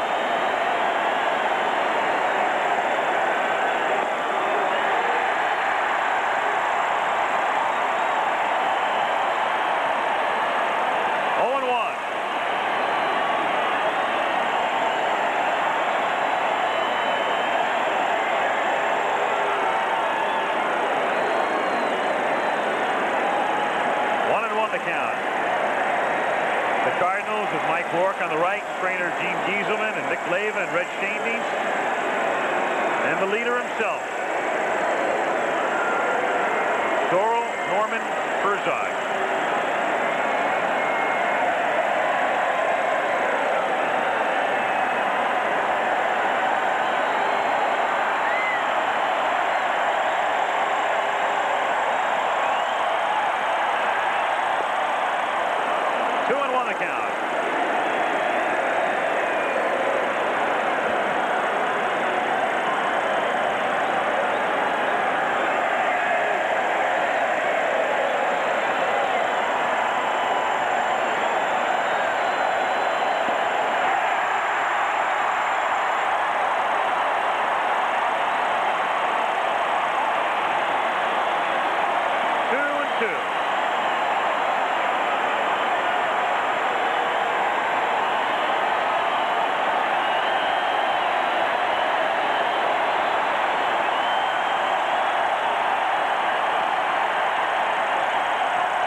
The Twins stay alive. Don Baylor with a two-out single to left as Coleman gets it back in. So Baylor with a single and two down, and Kirby Puckett, the batter. Another look at Don Baylor's base hit. What good hitters will do, they'll just 2-1, threw it right by him. He got a little bit quicker. Thusly, the base hit into left field. You saw Newman reflecting the faint hope of the Twins down to their last out. Puckett. 1-0. And I'm sure when they do that little hat routine, one of the evil spirits was not a 3-run home run from Tom Wallace. Hard to imagine.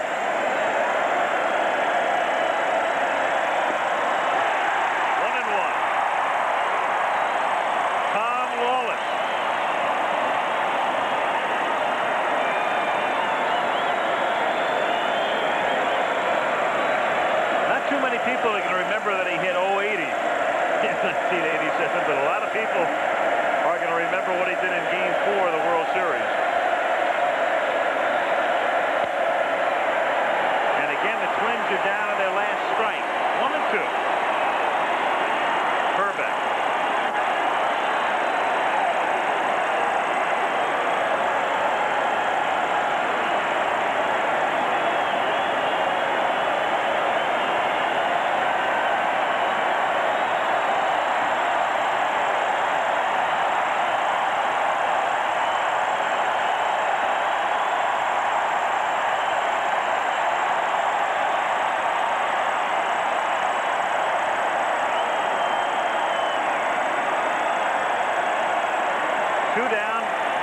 First in the ninth. Brunanski.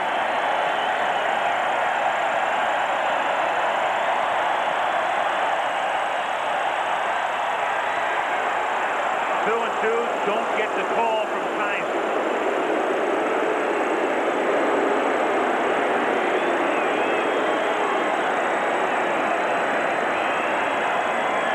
Well, the same strength that allowed him to hit 28 home runs allows him to stop the bat.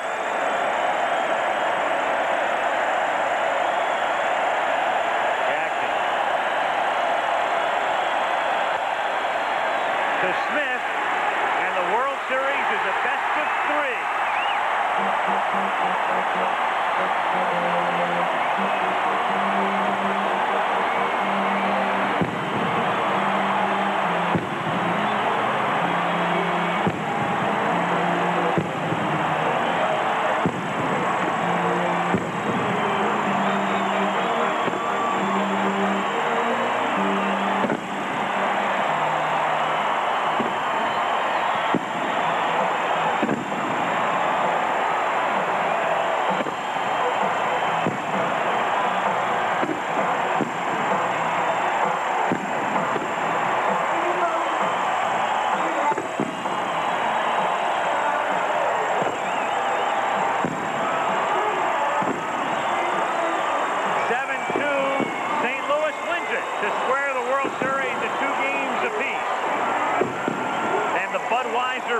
of the game.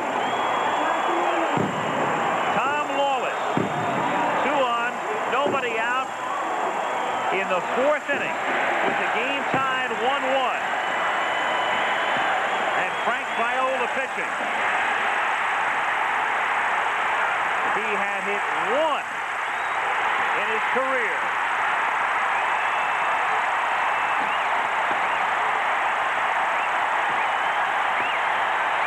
Cardinals win it, and let's go to Reggie Jackson.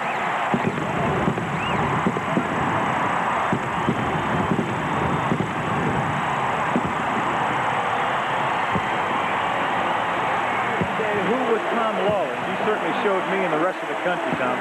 Well, I'm just here having some fun, and you know, I'm just so happy that I get a chance to play here. I didn't get a chance to play much during the season, and I'm just having a ball right now. He only got 25 at-bats during this season, did not hit a home run, did not have an RBI. What happens to guys like Al Weiss of the Mets, Brian Doyle and Bucky Dent of the Yankees, and now Tom Lawless of the Cardinals? What happens to guys like you? I don't know. It's just that, you know, I'm just so happy to be here. I just, you know, something I'll remember for the rest of my life, and it's just going to stay with me for a while tonight.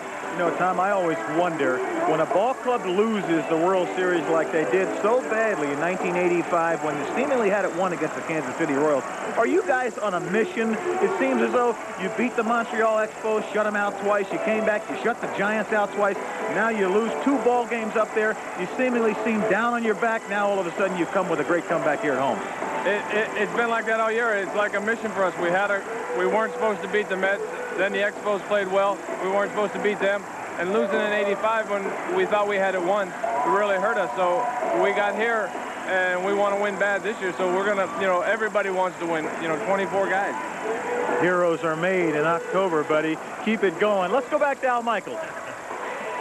All right, a couple of October heroes looking on from down below. That's the story from St. Louis, where the World Series is now even at 2 games apiece as the Cardinals beat the Twins 7-2. Al Michaels for Jim Palmer and Tim McCarver saying good night from St. Louis. And a reminder to join us tomorrow night for Game 5 of the 1987 World Series. Bert Blyleven for the Twins, probably Danny Cox for the Cardinals. Coverage begins after President Reagan's news conference at 8 Eastern Time. Game 4 of the 1987 World Series has been brought to you by Chevrolet, the official car and truck of Major League Baseball. By Budweiser, Beechwood Age, for that clean, crisp taste, this Bud's for you. By GE, from aircraft engines to appliances, we bring good things to life. And by Polaroid Spectra System, hold the picture in your hand while the feeling is still in your heart. Stay tuned for your local news, followed by ABC News Nightline. H. Ross Perot and Carl Icahn join Ted Koppel in discussing how the budget and trade deficits affect the individual. This has been a presentation of ABC Sports, recognized around the world as the leader in sports television. See you tomorrow.